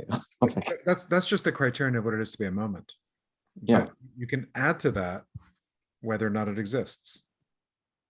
Well, no, I mean, it's actually, yeah, I mean, the fact that it exists is part of the criterion. So, but so the question is, okay, It's so in the, it's yeah, the yeah, first part of the if and No, only I- if it says right, A yeah, and exists. so then the That's true for question is, every object. Every right, object. so but then the question is, Yeah, I suppose. okay, but then the question is what makes the that, you know, so that's a part of it, like A exists and B exists are part of it, right? So what makes it the case that it's true that A exists or that it's true that B exists? And their view is A and B do. Of course, the existence. Right, right. The A and B are the truth makers for A exists and B exists. Yeah, no, I know. And so Rodrigo's suggesting that they don't have to do that, that they could come up with some moment to account for the truth of A exists and B exists. But since A exists and B exists are written into the definition of what a moment is, I think that's going to be tough for them. No, I'm not. I'm saying that only when you want to interpret it modally. But when you want to interpret quantificationally, then the truth maker just ends up being John. So Okay. the truth maker of John exists is just John because existence here is the quantifier. There is an X such that X equals John. I mean, I think what's weird about this argument here is just that they're not really arguing against this alternative, at least not very well, against this alternative criterion for the truth maker, or this alternative candidate for the truth maker. They just want I think this one they accept. They just want to show But that there is some way of accommodating such examples with moments. If I remember No, correctly, no. They don't think that every truth maker is a moment. Right. Exactly. They don't think that. They're making a think- concession that some truth makers are objects. Right. It cannot be Okay. moments all the way down. Right. oh, I see. Okay, I see that's what you're I saying, Karen. So that's you what I were- thought, okay. but then earlier. Yeah, right. Yeah. Well, Right. I mean, the Some- problem is, what is it to be John? I mean, on one analysis of names, it is to be the thing that Johns. So you do have the moment of Johning. There's a lot of variability you can apply to this. I don't really care about existence very much. I don't think they're taking it in the direction that I would want, but I don't really have problems with the direction that they take it so much. I do with the identity, because they want to say that somehow in that case there is no truth maker. It's just you just have the logical truth and it's empty, and it's very it's very Wittgenstein. Right. Well, that's because that they go that route if you want to maintain the intuition that A equals A is true even if there's no A. Yeah, but And so they say, well, then, yeah, then basically this is not a case that of something that's being made true by truth makers. It's being made Okay. true by, it's just a logical truth, by the principle of identity. Everything's identical to itself. yeah, I That's don't, what's making that true. But if Yeah. you give up on the claim that A equals A is true when there's no A, right? So the present king of France is the present king of is identical to the present king of France is not a true statement. Then you can make that true with either objects or moments. yeah, no, that's right. You're right. I would give up on that intuition. Okay. Yeah. But again, it doesn't matter because, again, I don't want to solve the problem of proper names, of universals, of every damn metaphysical and philosophy of language issue before we can Rodrigo, solve. philosophy is relentless. You just No, I don't agree. I think we can focus on these issues come up. core issues of truth and factor out all these other issues in such a way that however they get resolved, we know how to fit it into the truth maker theory. Like, I don't have to solve how we're going to deal with the problem with China in order to solve the truth maker problem. But if we start talking about China, those sentences will be made true by something, and I'm going to have some kind of story. I don't think we have to solve both problems at once. That's all I'm saying. But these are the problems that make straightforward correspondence tricky, right? These are the problems that you have Right. Yeah, because someone would say, if the present king of France is the present king of France is true, but you have a correspondence theory and there's no present thing of king of France, then clearly there's more truth in correspondence, right, or something like that. Okay. Yeah. I suppose I'm just settling for simpler solutions, but it doesn't really matter. The point is just that there are plausible solutions and they're giving their account of it. Okay, fair enough. So you guys are saying that there being more than one class of entity that can be truth makers poses a problem for the correspondence theory? No. I'm saying that Well, it's natural for these issues to come up about because there are people who talk about truth do sometimes talk about things like non-existent objects making certain things true, right? And so on their accounts, so far, they've given us two things that can make things true. Objects, which are obviously existent, not non-existent, and moments, which are things that exist and depend on other existing things for their existence. So they're also not non-existent. So someone might say, well, look, you need a non-existent object to also be able to make things true, because you can talk about them by saying things like the present king of France is the present king of France, and that's true, right? So the only thing that could be making that sentence true is a non-existent present king of France or something, right? Maybe that's bad because you could, do the definite description route or something. But if you, say Pegasus, right? Pegasus is Pegasus, and they say, well, there's got to be a non-existent horse that makes that true. But they're saying no, because if you're committed to the claim that A equals A is true, even if A designates nothing, then you can say, look, there are some sentences that are made true not because there's a truth maker, but because they are simply logical truths. Right. So the grounds for believing that A equals A is true, even when A is empty, are the sense that the sentence is a logical truth, that identity is a logical constant. This account is in harmony with the logical atomist principle that no special objects correspond to logical constants.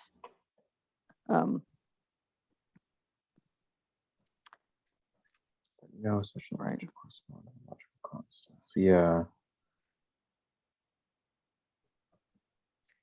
I think, Kenny, that the larger point that Karen and I just discussed is worth maybe absorbing, which is, let us all be friends here and not worry about exactly what the truth makers are in every case. Let us just have plausible accounts for each of the problem cases and go back to the anti-correspondence people and tell them that we at least have something. Mhm. You know, then we can go back home and fight with our family.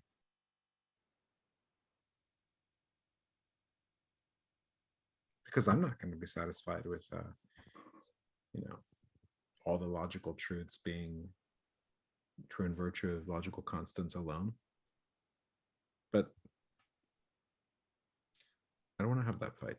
I just want to talk about, can we make sense of truth makers at all in the most in most basic cases and maybe some of the thorny cases, and call it a week. You know, I don't mean like our weeks, but like call it a year.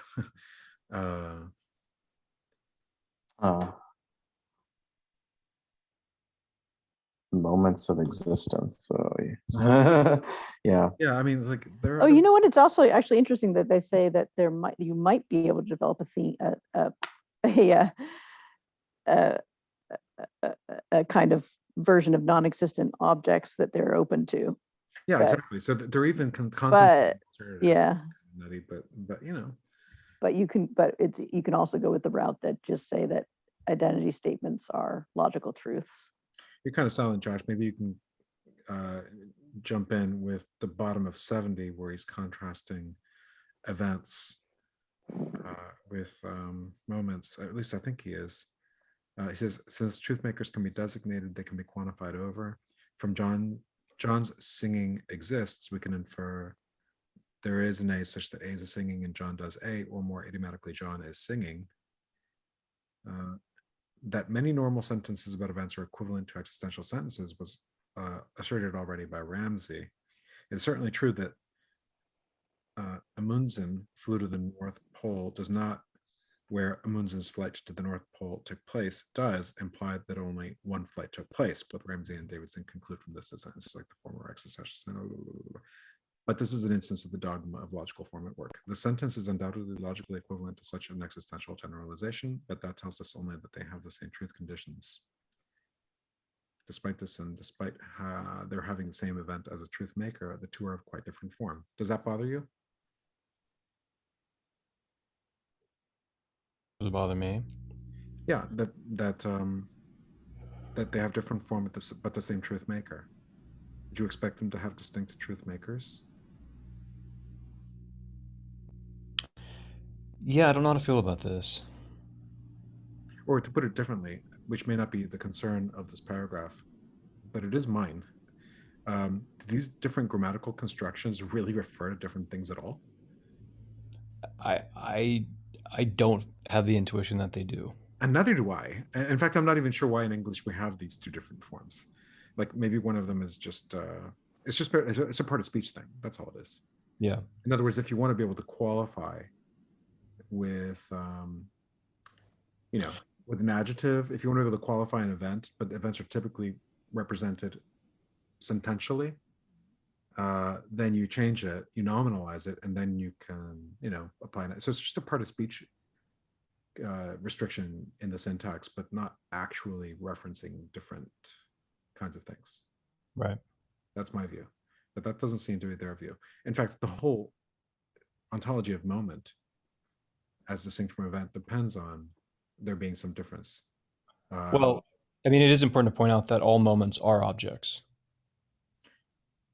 Yeah, but what's the difference between an event and an object?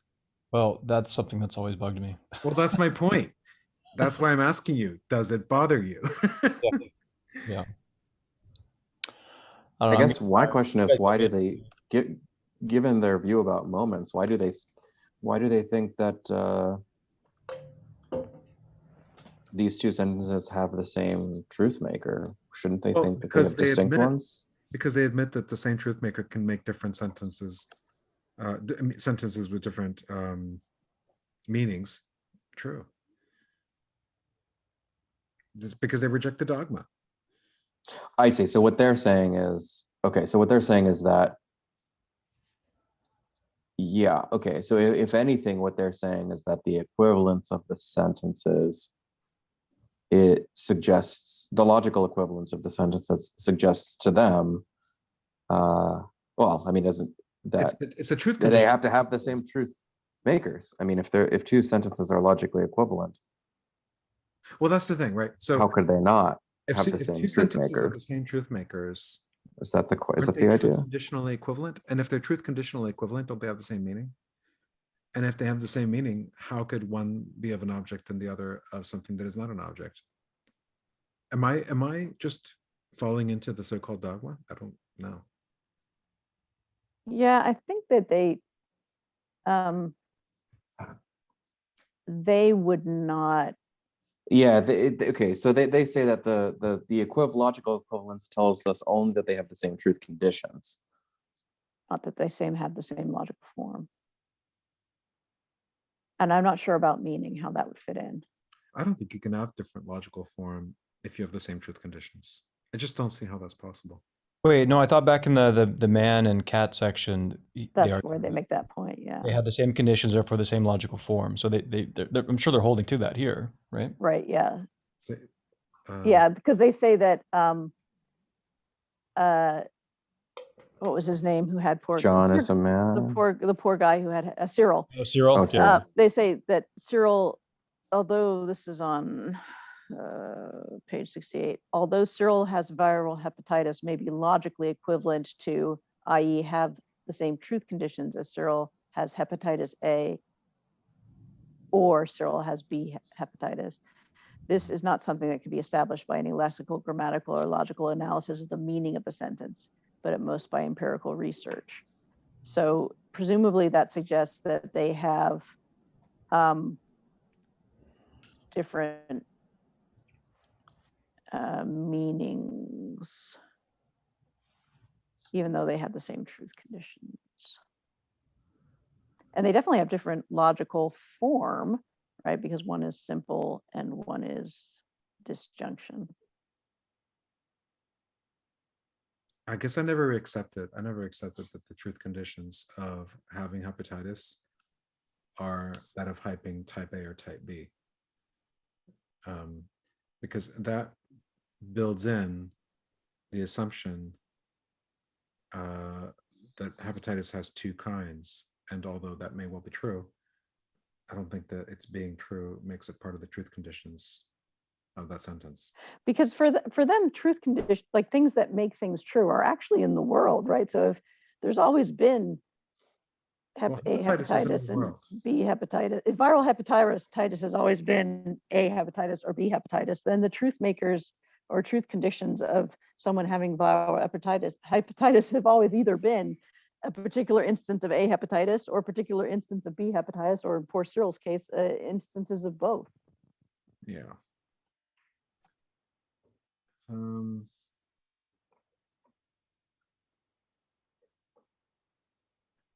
Yeah, there's an oddity of language here. That's something like saying that water is synonymous with H2O. But I'm not sure that identity is synonymy.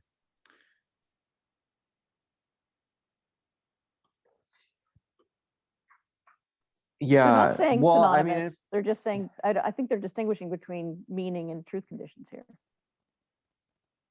Right, because they maybe, oppose Summit's view, right? Maybe, but isn't the question whether or not the truth makers are the same? I mean, that's and the truth makers are the lost same. here. Wait, aren't the truth makers, conditions just the truth makers almost? yeah, the truth makers are the same, but the two sentences don't mean the same thing. Right. The same truth maker can make two different sentences true. Well, but isn't that, no, I mean, shouldn't we just say that they have the same meaning after all? No, because the fact that they are logically, that they have the same truth conditions is something that we find out empirically, not through the Sorry, meaning of the terms. Which two sentences are we talking about? The sentence, Cyril has viral hepatitis and Cyril has hepatitis A hepatitis or Cyril has B hepatitis.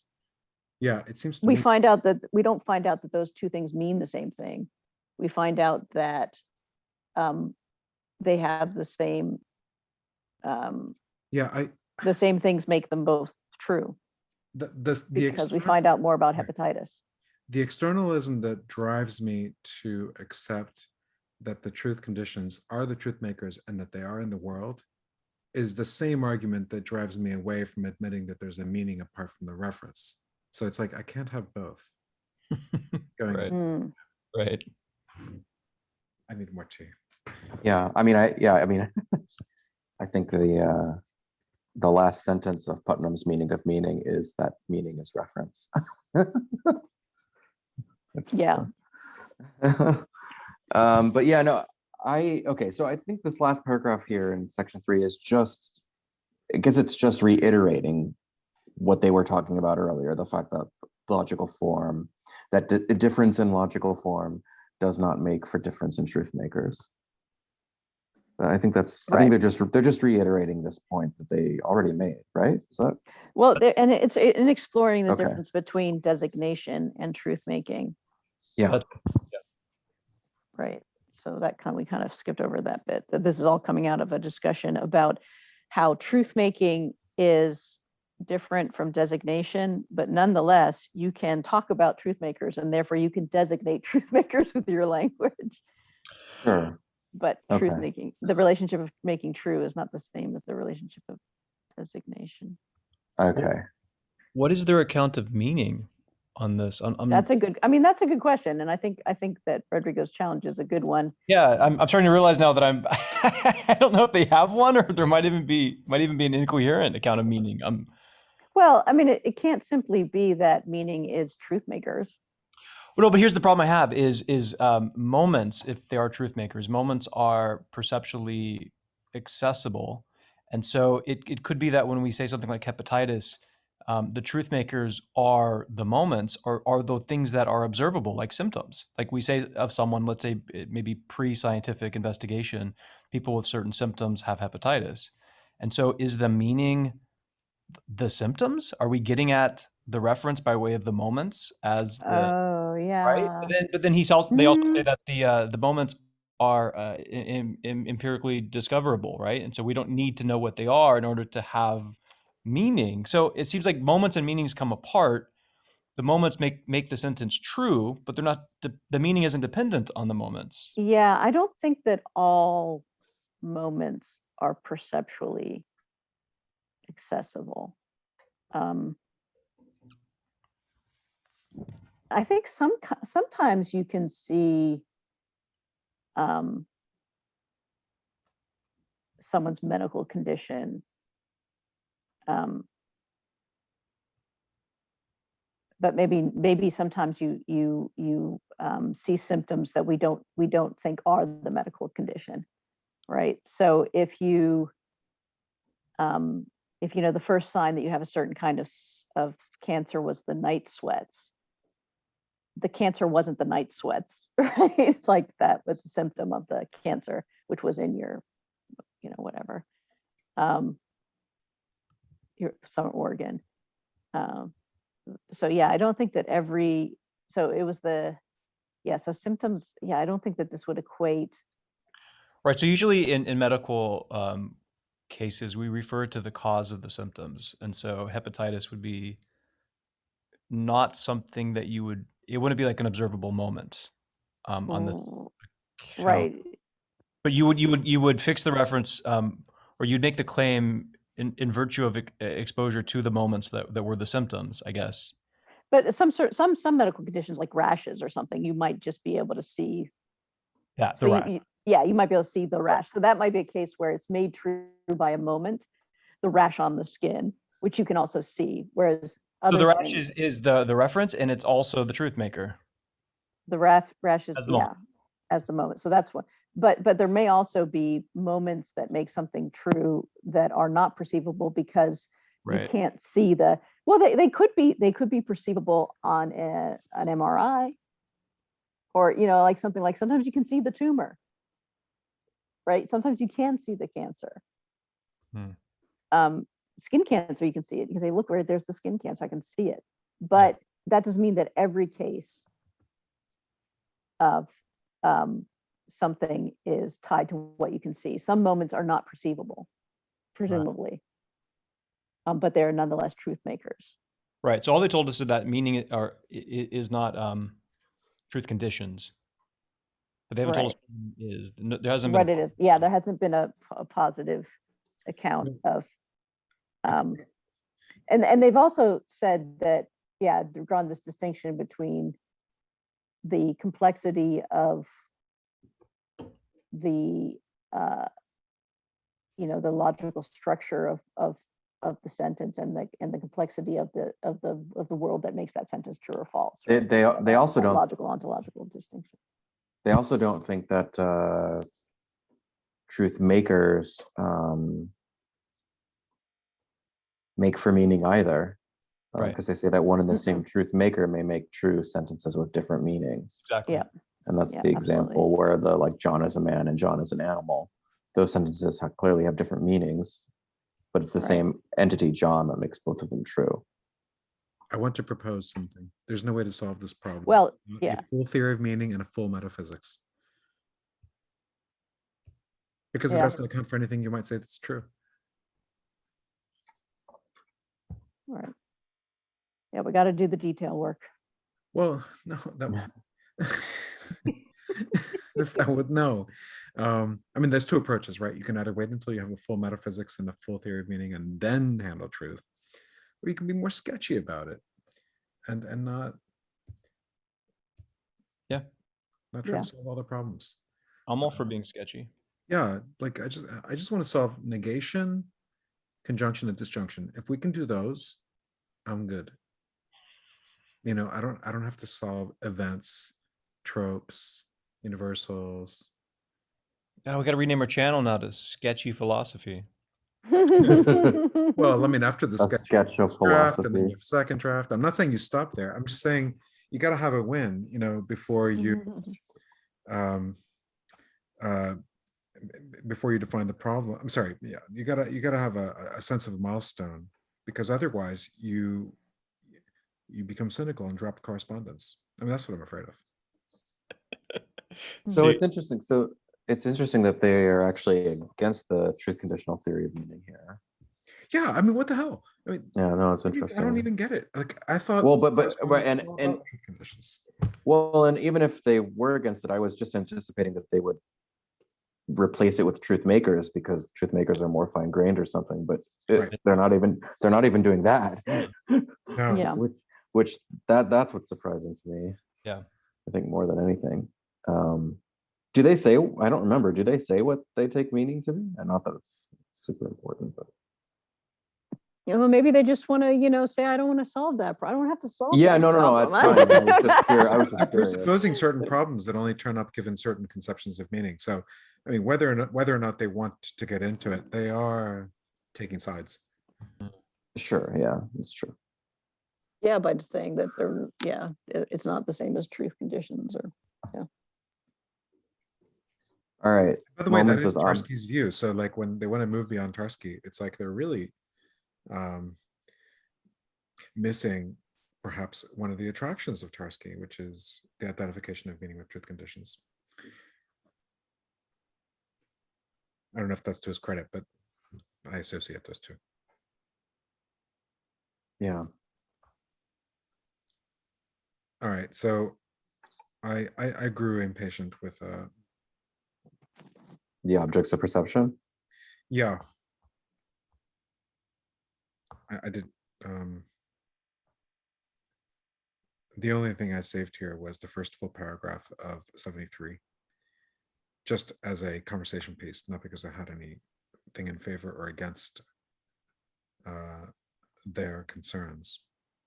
So maybe this section is for you, but I do want to talk about that one paragraph. It's just a bunch of examples. Tom, Dick, and Harry. Mhm.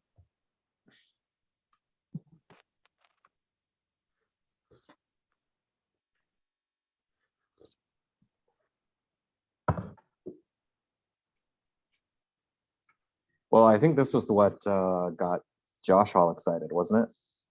Sorry, I was looking for every reference to meaning to see if they plug that hole, and they do not. No, yeah, yeah. I mean, it could be that, they have 3 authors and like they can only write what they agree about. Yeah, this is just bugging me, really bugging me now. Okay, sorry, what was the question? Basically, the section on perception. Oh, sure. Do you care? I do. I mean, in the sense that, if we go back to On Seeing What There Is by Searle, right? This is a big target of his, is you see everything under an aspect. And I couldn't help but think that moments seem to serve this role quite perfectly. Doesn't that come from Wittgenstein as well? Probable. Anyways. But yeah, to see, do you see the person, and all the difficulties that arise from, if you see the person, how is it that you're seeing the person if you're only seeing like their silhouette, their back, right? You don't actually see their face. On this account, you just see that moment, which is that, that perspective, that aspect of them, maybe just their head, maybe just their hair, maybe just, you recognize them by their clothing or something. Yeah, I don't know. I found this to be pretty complimentary to Searle's work on perception. It just sounded very similar to me. And I rather like that because, I mean, it's, again, going back to like tropes that, those certain tropes are causally implicated in your perception of, something, the redness of a car or something. That's the moment causing you to perceive, or you're perceiving that moment. And that gives you an externalist account of the content of that mental state as well.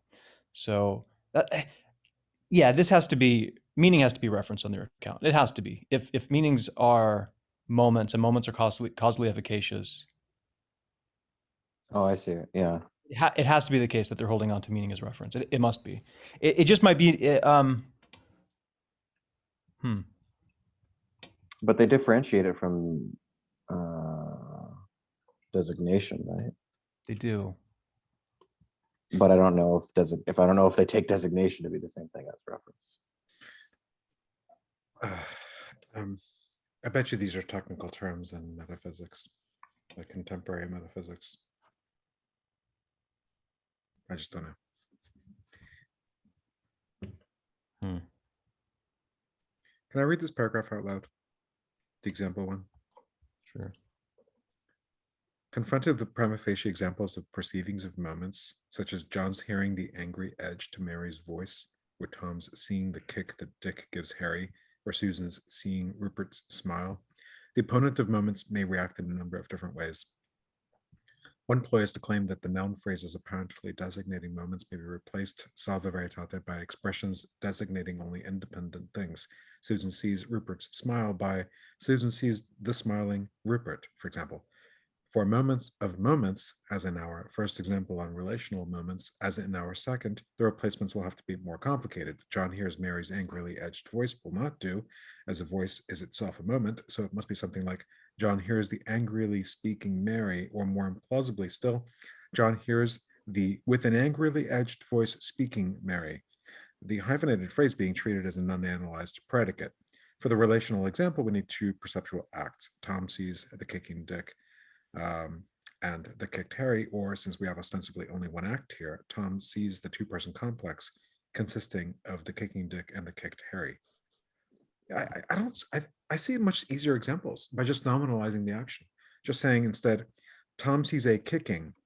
This kicking. Dick is the actor of the kicking, and Harry is the victim of the kicking. Or John hears a voice. The voice is Mary's, and it is angry. and edged, or whatever it is. I mean, you just add a theoretical posit to the event.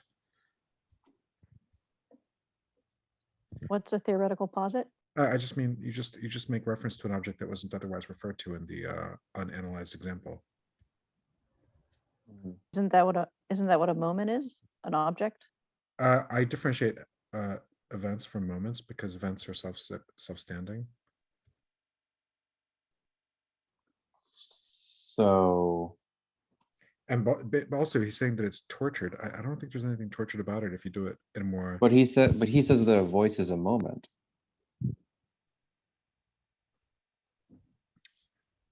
Again, I'm not sure I even admit of a distinction between events and moments, except Yeah. in their independence. The independence of their existence, but How can if you just speak of what it is that they are allegedly depending on, and speak of the characteristic that makes the moment's identity a property of the event, then you can just speak of the event that they otherwise depend on instead, and let that be the posit. Let that be what carries all the properties that are making the truth true. how can events be self-sufficient? Because you have a universe with just an event in it without any other objects. Well, the event is basically just an object that is I don't actually differentiate between events and objects very much. I just speak of events when they're more temporally bound, So but objects are temporally bound too. Like I am an event. It's just a very long event. right, okay, but so then events are, it sounds like, whereas they have a distinction between self-sufficient objects and dependent objects, you could just have a distinction between self-sufficient events and dependent events. Well, no, my point is that you can just make reference to the self-sufficient events and let those be the truth makers. As long as you also make use of the universals. Again, if the point here is to get rid of the universals, but I just have no occasion or motivation to do that. And so I don't run into the difficulties. This feels more like a nominalism paper than a truth maker paper.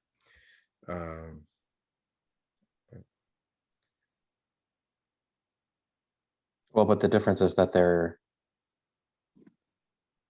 they want to have abstract particulars, or maybe not necessarily abstract particulars, but whatever, they want what they're calling moments, which are things that are said of, but in a thing or whatever. Individual accidents. Yeah, accidents. Sorry, yes, right. Yeah, individual accidents, exactly. I mean, that's. But individual accidents aren't universals. So I mean, I guess is that what I'm saying though is that they're not. Is that it's sort of nominalist, but they're not getting rid of everything. But they're differentiating between individual accidents and individual substances, which is They are. Not always done by nominalists. No, it's a species of nominalism, but species. Yeah. Yeah. I don't know if they admit a species, but right. Yeah. But their concern in this paragraph is to try and argue against someone who wants to debunk their claim that you perceive moments, right? They're trying to. This paragraph is saying, look, some people are going to challenge us when we say you perceive moments by trying to give an analysis. Yeah, you're right. Yeah. Thing is, I think you can see kickings. So, and hear her voice. Well, yeah, but I mean, isn't it kicking a moment as well? I mean, yeah, no, I know. Yeah, I'm not sure. the problem is.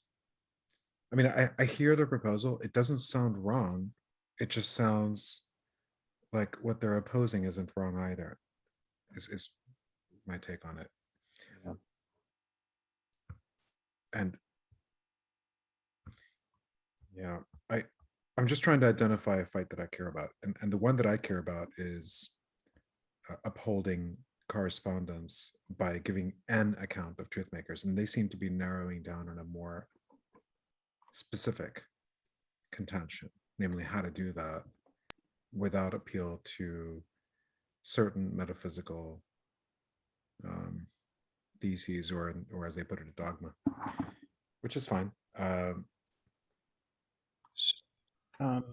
So the target from the beginning of the paper is that for correspondence, there's going to be some object that makes a sentence true. But Yeah. you seem to think that a lot of these problems they're facing or they're tackling aren't problems if you make the truth makers events.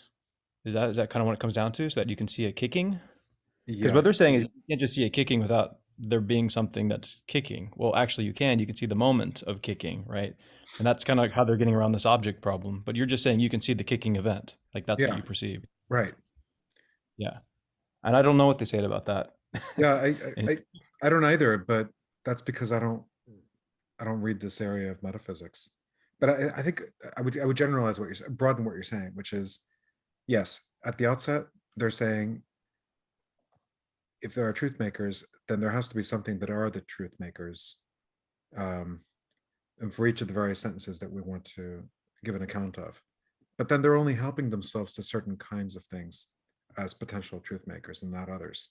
And that doesn't seem motivated by the Truth Maker project. It seems motivated by other metaphysical concerns, which aren't the focus of the paper. That's what's bothering me. It's not that these are wrong concerns to have. It's just ones that I'm not, you might say, briefed into. yeah.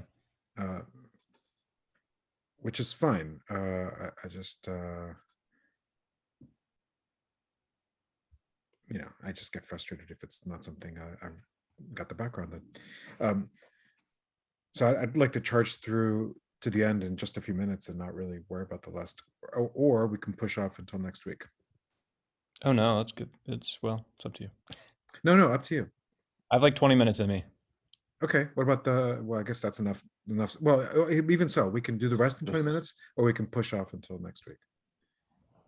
We can even, like, since the very first paper in this collection is also by Mulligan, we could maybe just read that and double them up if it turns out not to be so difficult. I'm guessing the first one is easier. So ideally, I wouldn't want to get bogged down on any one paper because we have so much to read, and I feel Yeah. like a lot of these questions are only going to be resolved by getting a broader introduction to all. Okay, so maybe I've just 20, how about just 20 minutes? I mean, I think we can do the rest in 20 minutes if we Okay. just worry about the details. Because the next section is the Tractatus. Yeah. And then there's the formalism, and then that's it, right? So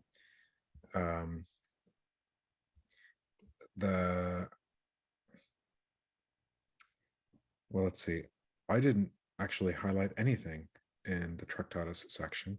I just kind of, took it in. Yes, okay, this is what he said. And then I skipped right to the formalism. So in a way, I'm getting close to everything I wanted to discuss anyway. Mainly, I just want to make some general comments about, again, negation, conjunction, disjunction, and quantification, and see what you all say. And then read the last paragraph out loud. That's really my only agenda. We can do that in 10 minutes. What do you all want to do? In light of like reading 10 or so papers, or maybe even fewer, like 5 to 10, let's say. I mean, the paper ends with them basically saying what they have to say about conjunction, negation, quantification, Right. disjunction, like that. I mean, that's basically the account that they give. Yeah. Right. Right. So. Yeah, I mean, in the Tractatus section, they're just recounting the picture theory, right? In relation to states of affairs. how the structure of the Sachverhalt, right, is, you know, has the same structure as the sentence. Sachverhalt. Yes, there you go. Looked that up. Back when I was learning German. Not at all. I remember that. Yeah, I forgot it. I switched to Portuguese because I was going to do a Oh. little bit of time off in Portugal, but then I switched back to French because I don't think I'm going to go to Portugal anymore. So yeah, so like, do we care about? So you want to skip to the formalism? I mean, I'm not sure. Do you have anything on the Tractatus section?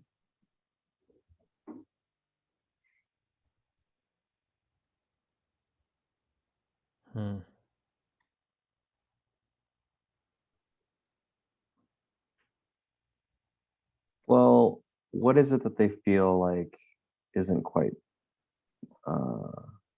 adequate about? Oh, I don't think they're correcting Wittgenstein. I think they're just recognizing Elaborating. that it's a bit sketchy, Yeah.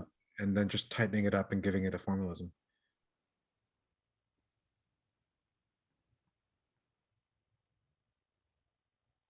No, in fact, they call it the most sophisticated account of truth making to date. So they're definitely patching it up and trying to make it Yeah, that's true.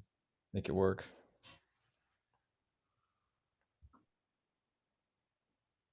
And the big problem here is he's not clear about what these objects are, right? And so they offer the two different interpretations, and then they say one is sort of anti-realist, and theirs, of course, is going to be moments. Where does he do that? Where are the two options? Maybe that's There's two interpretations. I think I read it in the beginning, the footnote, or maybe that was before the recording. Oh, but was that a footnote for this section? Don't they say though that Wittgenstein falls into the dogma of logical, whatever they called it, formalism, and so he comes up with Sachverhalt as non-objectual entities, which are going to play the role of truth makers for him. But I think that they say if you allow something akin to moments to play that role, then you can help yourself to the kind of structure that he set up in his discussion of Sachverhalte in order to formalize your the truth making relationship, but with the condition that they don't think, as Wittgenstein thought, that there needs to be a match between the truth makers and the logical structure of your sentence somehow, or whatever, or the one-to-one correspondence.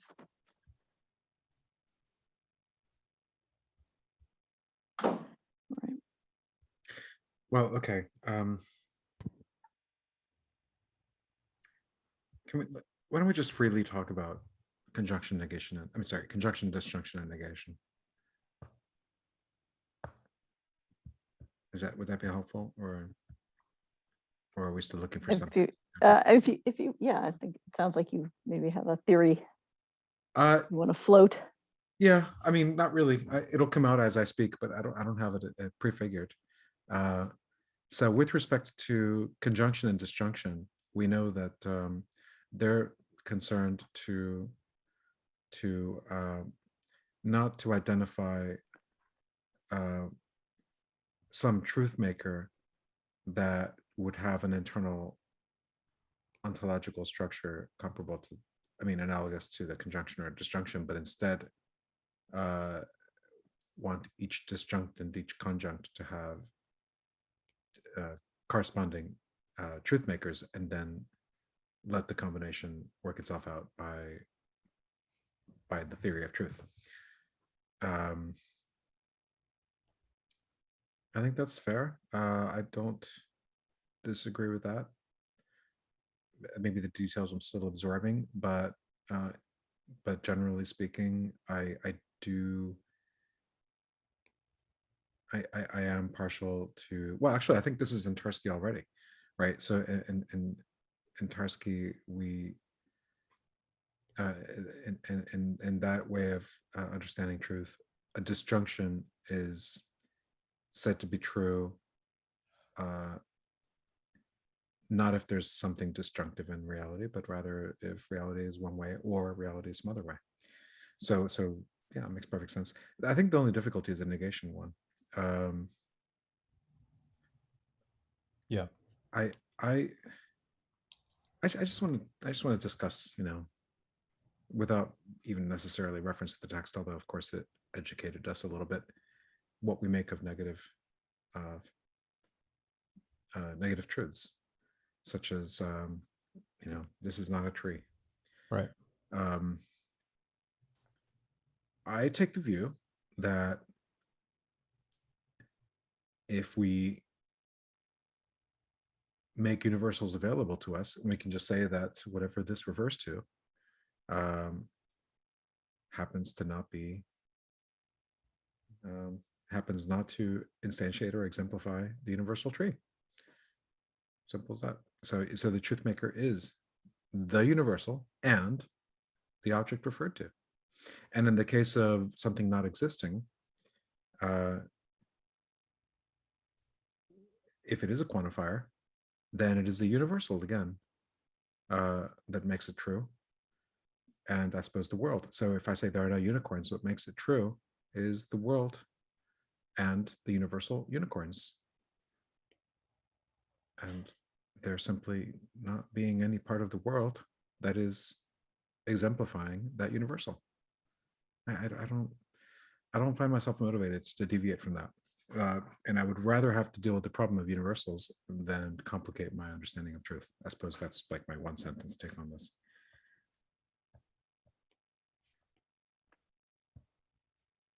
Whereas, what are they're proposing that we analyze these negative statements by positing that there are moments. Well, it's the inversion of. But what exactly are these?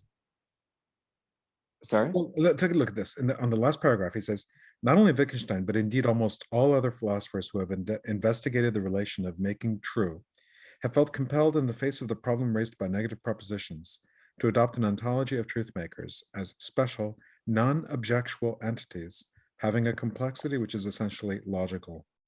We remain convinced, nevertheless, that it is possible to develop a theory of the truth relation which appeals only to objects firmly tied into our ordinary and scientific experience, for it is in such experience and not in the abstract models of logical semantics that there lie the origins of knowledge of truth and falsehood.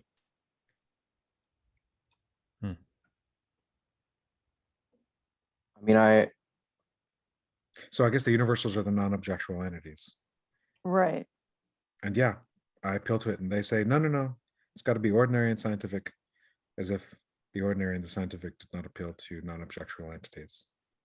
Right. Yeah. They'd rather solve the problem of truth than to solve the problem of universals. So they want to come up with an account. I want to solve both. When they say non-objectual, though, what do they really mean? I mean, because the whiteness of my pen, we might not ordinarily think of as an object. The pen is the object. I think non-individual. I think that what they mean is, non-individual. That's really okay. That's really what they mean, probably. I think that they might be quite happy if at the end of the day,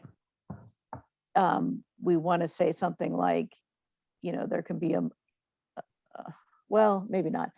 I mean, if universals exist, even if they exist dependently, even if they are themselves a kind of moment, that might be okay by them. But they don't want an account that depends upon their existence. That's right. Well, right? Okay. So if you say something like, what is it that makes it true that I don't know, if you're, say, comparing colors, that yellow is brighter than brown or something like that.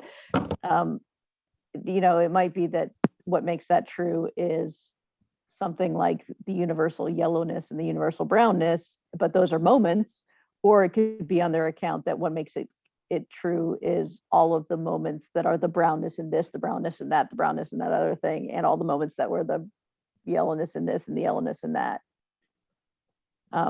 considered as what do they call what is it that they manifold. So yeah, so I think they could adapt to an account of universals where universals are a special kind of moment, but they don't want to depend on that account. Mhm. Because if you say, well, no, universals just can't be objects, right? They can't be moments. They have to be these non-objectival abstract things. Then yeah, that it does make the making true relationship a bit kind of odd or whatever. The core, Yeah. But do they give a concrete example of how to like apply this two-dimensional schema they give us? I mean, like if we want to say this is not a tree, what is the positive fact that makes that makes that It's true? Yeah, that this is not a tree. I thought you take the inverse of the negative, and then you find truth makers for that. If there are none, then Right. you have your The inverse of the negative. yeah. So if this is not a tree, if this is a tree has truth makers, then this is not a tree is false. Right. Yeah. Wait, okay. Right. So This if is you not say a true, it's tree is this is not a tree is true if this is a tree has no truth makers. right, where this has the meaning that it does, right? This is where you get into that Right. So includes in existence, so this pencil is not a tree. Is made There's false by the fact that this pencil is a tree, has no truth makers. Whereas if it was a tree, the treeness of the pencil would make it true. Yeah. The moment that is the Pen over treeness in of the pencil. Kenny's window, just a I minute. know. we might be able to get this right if I go like this. So the idea is that the existence of the pen There. excludes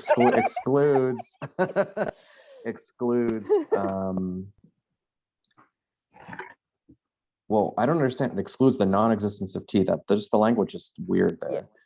What it excludes is let's not fall down that rabbit hole. What it excludes is that this is a tree, right? Well, you take the It's really hard to reach across windows, but I got it. playing past the pencil. So yeah, so if you say that this is here, I'll choose a different object. This is not a tree, right?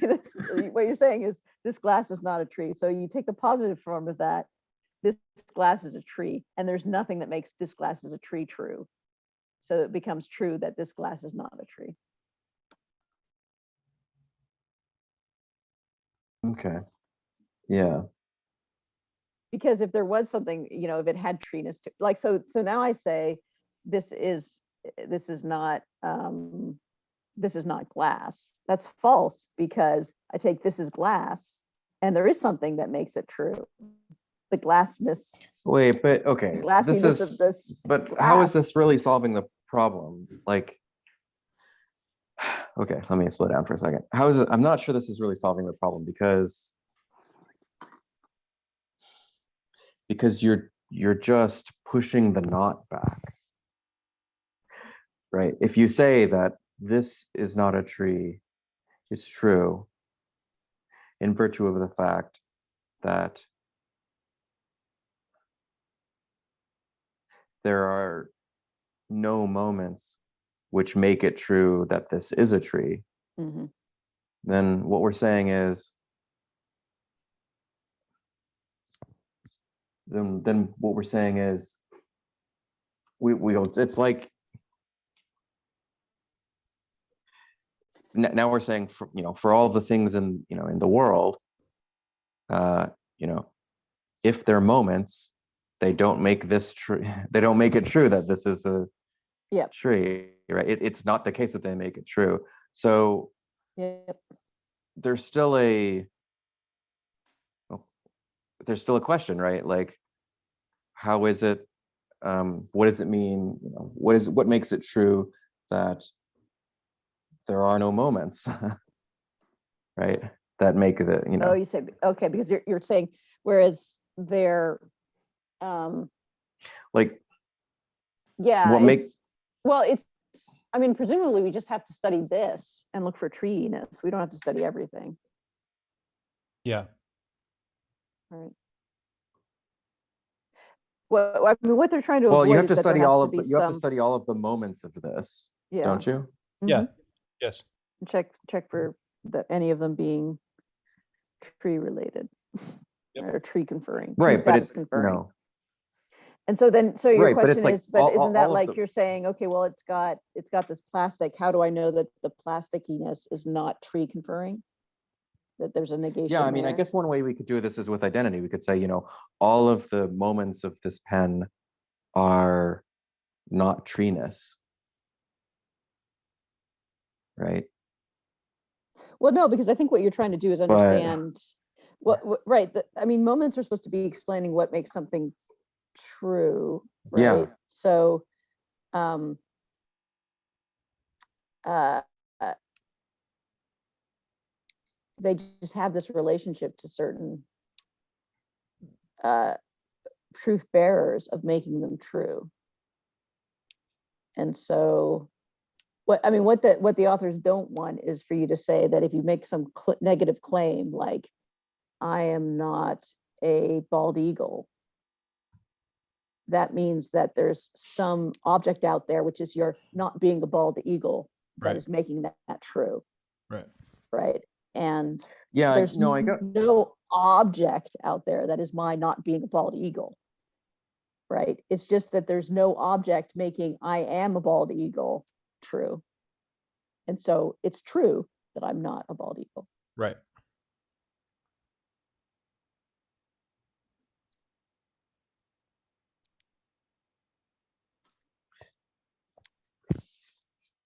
yeah, but okay, so there's nothing But that's you making it, there's, you have to get first of all this idea that there is something that will make I am a bald eagle true of when said by Sam the bald eagle, right? Like that there is a relationship between a truth bearer, which is a claim, about bald eagles and bald eagles.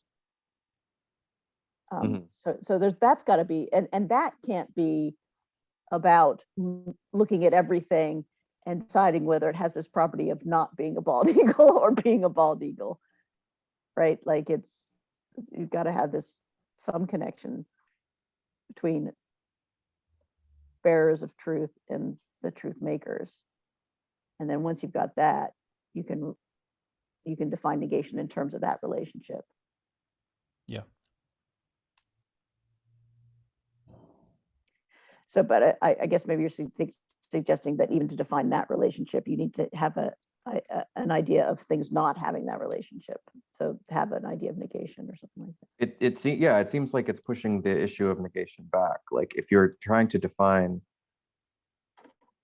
truth making for negative statements with a statement which is itself a negative statement, Well, namely there are no right moments that yeah that right, there are no right, moments, you know, right, or the it's a lack, right, No, the they the call it lack the of a fact moment, that the corresponding positive sentence lacks no truth maker. So right, there still is a fact of the matter, the fact that there are no truth makers. right.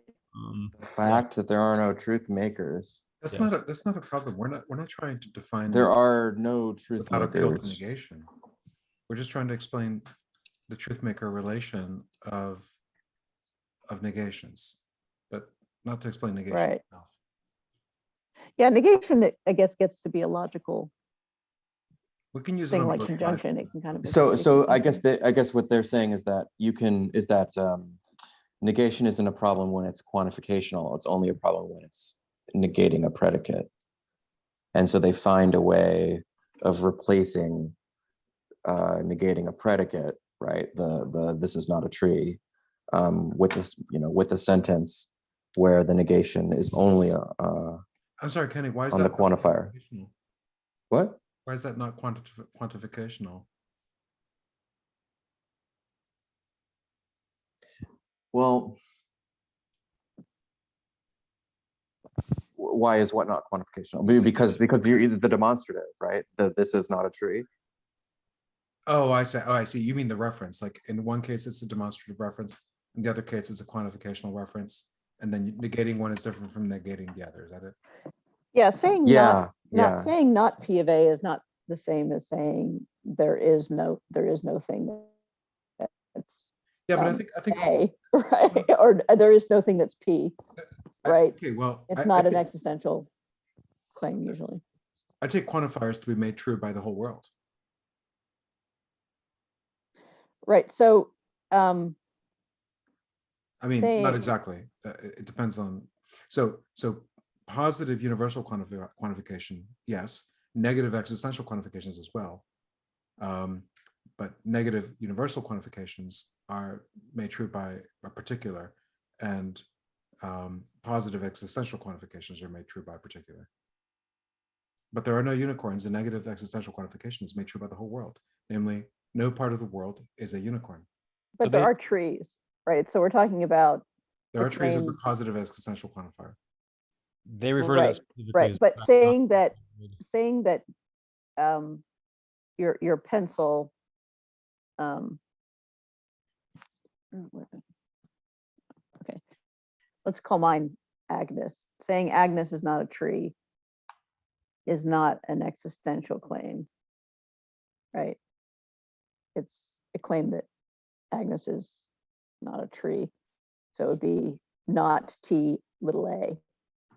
And what they're saying is that for that to be true doesn't mean that there's some truth maker out there, which is Agnes is not treeedness or something like that, or the moment of Agnes not being a tree that is making it true, right? It can be, what you can cash that out is that there's, you think of Agnes as a tree and you go looking in the world, well, really, no, you just look at Agnes really carefully and you say, well, there's nothing remotely tree-like about Agnes. I don't really know how to make a truth maker for that without appeal to the universal treeness. Well, if you can recognize, I mean, if there are moments of treeness, that'll do it, right? And Agnes doesn't have one. Doesn't have one of those moments of treeness. Yeah, I guess I don't know how to. I guess I can't. I don't know how to make sense of. I just don't know how to make sense of abstract particulars without making sense of abstract universals at the same time. Without meaning to assume that either is the fundament of the other. I don't really care. I just think that if you get one, you get the other. Yeah. And I don't think that they would mind if, like I said, if you get the universals. It's just that they don't want to be dependent on them. That's fine. Yeah, they're just trying to do everything they can to avoid positing these like bizarre entities, right? Like the like being and not a tree. Yeah, being not a tree. Yep. Being not a tree, but Agnes is being not a tree.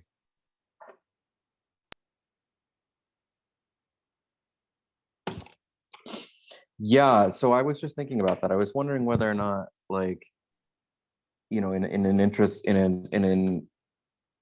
interesting sort of way, whether or not this implicitly thinks about negation in an intuitionistic way. Yeah. Sure.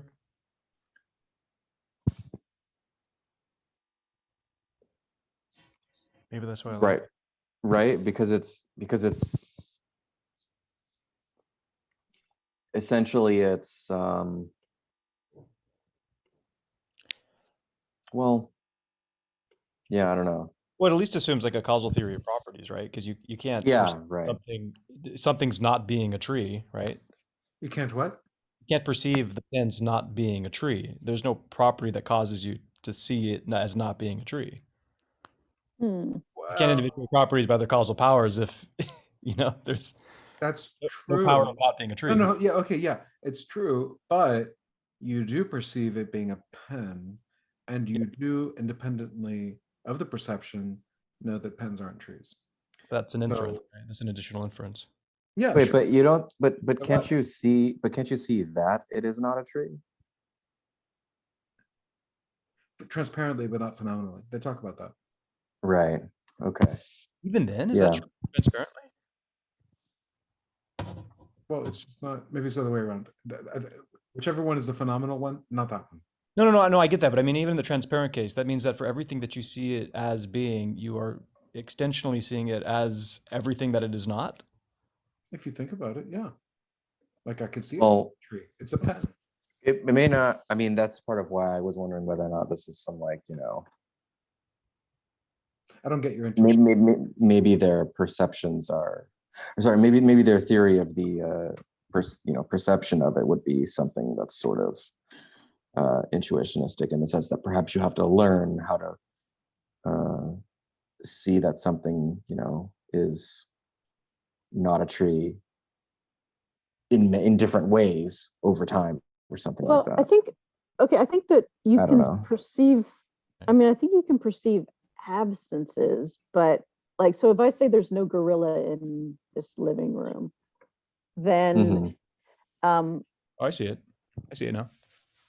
that's something that I can see is the case, right? So I can No, guess we you can only see the absence. basketball players going. Right. No, yeah, that's true. Always- Yeah, that's true. And that's just some people playing basketball, and then I will take away the judgment. Yeah, I won't judge. But since there's no people playing basketball, I can see that there's no gorilla in this room. But what that doesn't mean, what makes it the case that there is no gorilla in the room isn't a particular object, right? There's no Isn't the non-existent gorilla? isn't the non-existing gorilla the that is in the Mainongian room. gorilla. Right? The The Mainongian gorilla in the room. Yeah, in right. the room, Yeah. so that's what, but that doesn't mean that you can't perceive. The subsistent gorilla. Yeah, so you can, I think they're No, I think it is. I think it that is. you can perceive maybe absences and lacks, and so that might actually be a moment, right? So there might be cases in which it's like, because if the cleanliness of the room can be a moment, the emptiness of a room can be a moment. And so, yeah, so there's a way in which you see that there's no gorilla, because you see the room is empty besides yourself. And To see that there's no gorilla is to see everything else in the room that you do see, and to infer from that none of those things are gorillas. Right. That's just to accept inferential content of perception, right? Well, it's not phenomenal perception. It's we use the word. yeah, no, I don't know. I think that, Mm. I mean, there are, didn't we, oh, maybe it was Searle. I thought we read someone recently who said you can see absences. But it was Searle, actually, because you could see, he says there's a phenomenal difference to the seeing the exact same car and the seeing your car, right? And so you can see a car as not being your car, or to see a car as being your car. So If I don't see a right, gorilla, and you can see, like, phenomenal. You can look in the drawer and see the gun is missing, right? Exactly. Yes. So, but yeah, so I think that's possible. Anyway, on this account, I think that is possible. But the truth maker for the sentence, the you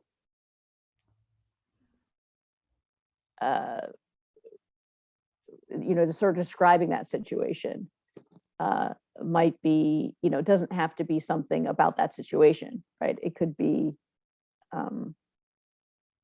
right. So if you're saying the gun is not in the drawer, truth maker for that could be, I guess, the gun being elsewhere, or it could be, if it's something like there is no gun in the drawer, it could be the fact that, in the drawer there is, if you take the sentence, there is a gun in the drawer, there's nothing in the drawer that makes that true. Yeah, it's so good. I find that so intuitive.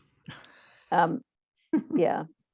Well, I mean, think about it, like any sort of like checklist approach in any sort of specialty. You're going to look for things, and then if you don't find them, you then check the box or something like that, right? You don't check for a lack of things. You check for the things, and if they're not present, then you check the box. I mean, it's just, it seems to be exactly what people have in mind when they say, and they just sort of assert, like, it's because it's not true. What they mean is something like, because it's, it's not true. If you were to say that it's true, you could see that it's not, and it's not true. It's quite intuitive to me. But what are the problems with it? I guess I'm not seeing. It doesn't seem to come down to negative properties or the property of not being the thing. That doesn't seem to be what's at stake at all. Welcome to Unless the- you think that those negative properties are the objects that make it true, but No. that's what's being attacked, I suppose. Yes. Yeah, but I see. properties aren't what's at stake. It's objects, right? Not even properties. Well, it depends on whether or not you think of the individual accidents as properties, right? Yeah. Yeah, I mean, the question is, if you admit to universals as the properties, then you have the problem of universals. If you try to do it with the individual accidents or tropes or moments or accidental, abstract particulars, then it comes down to whether you can do that without universals. Oh shit, you're right. It does come down to the individual versus the universal again, huh? Which is Yeah. why the next essay I think should be Armstrong, because we know he likes universals. Let's do it. Yeah, that sounds good.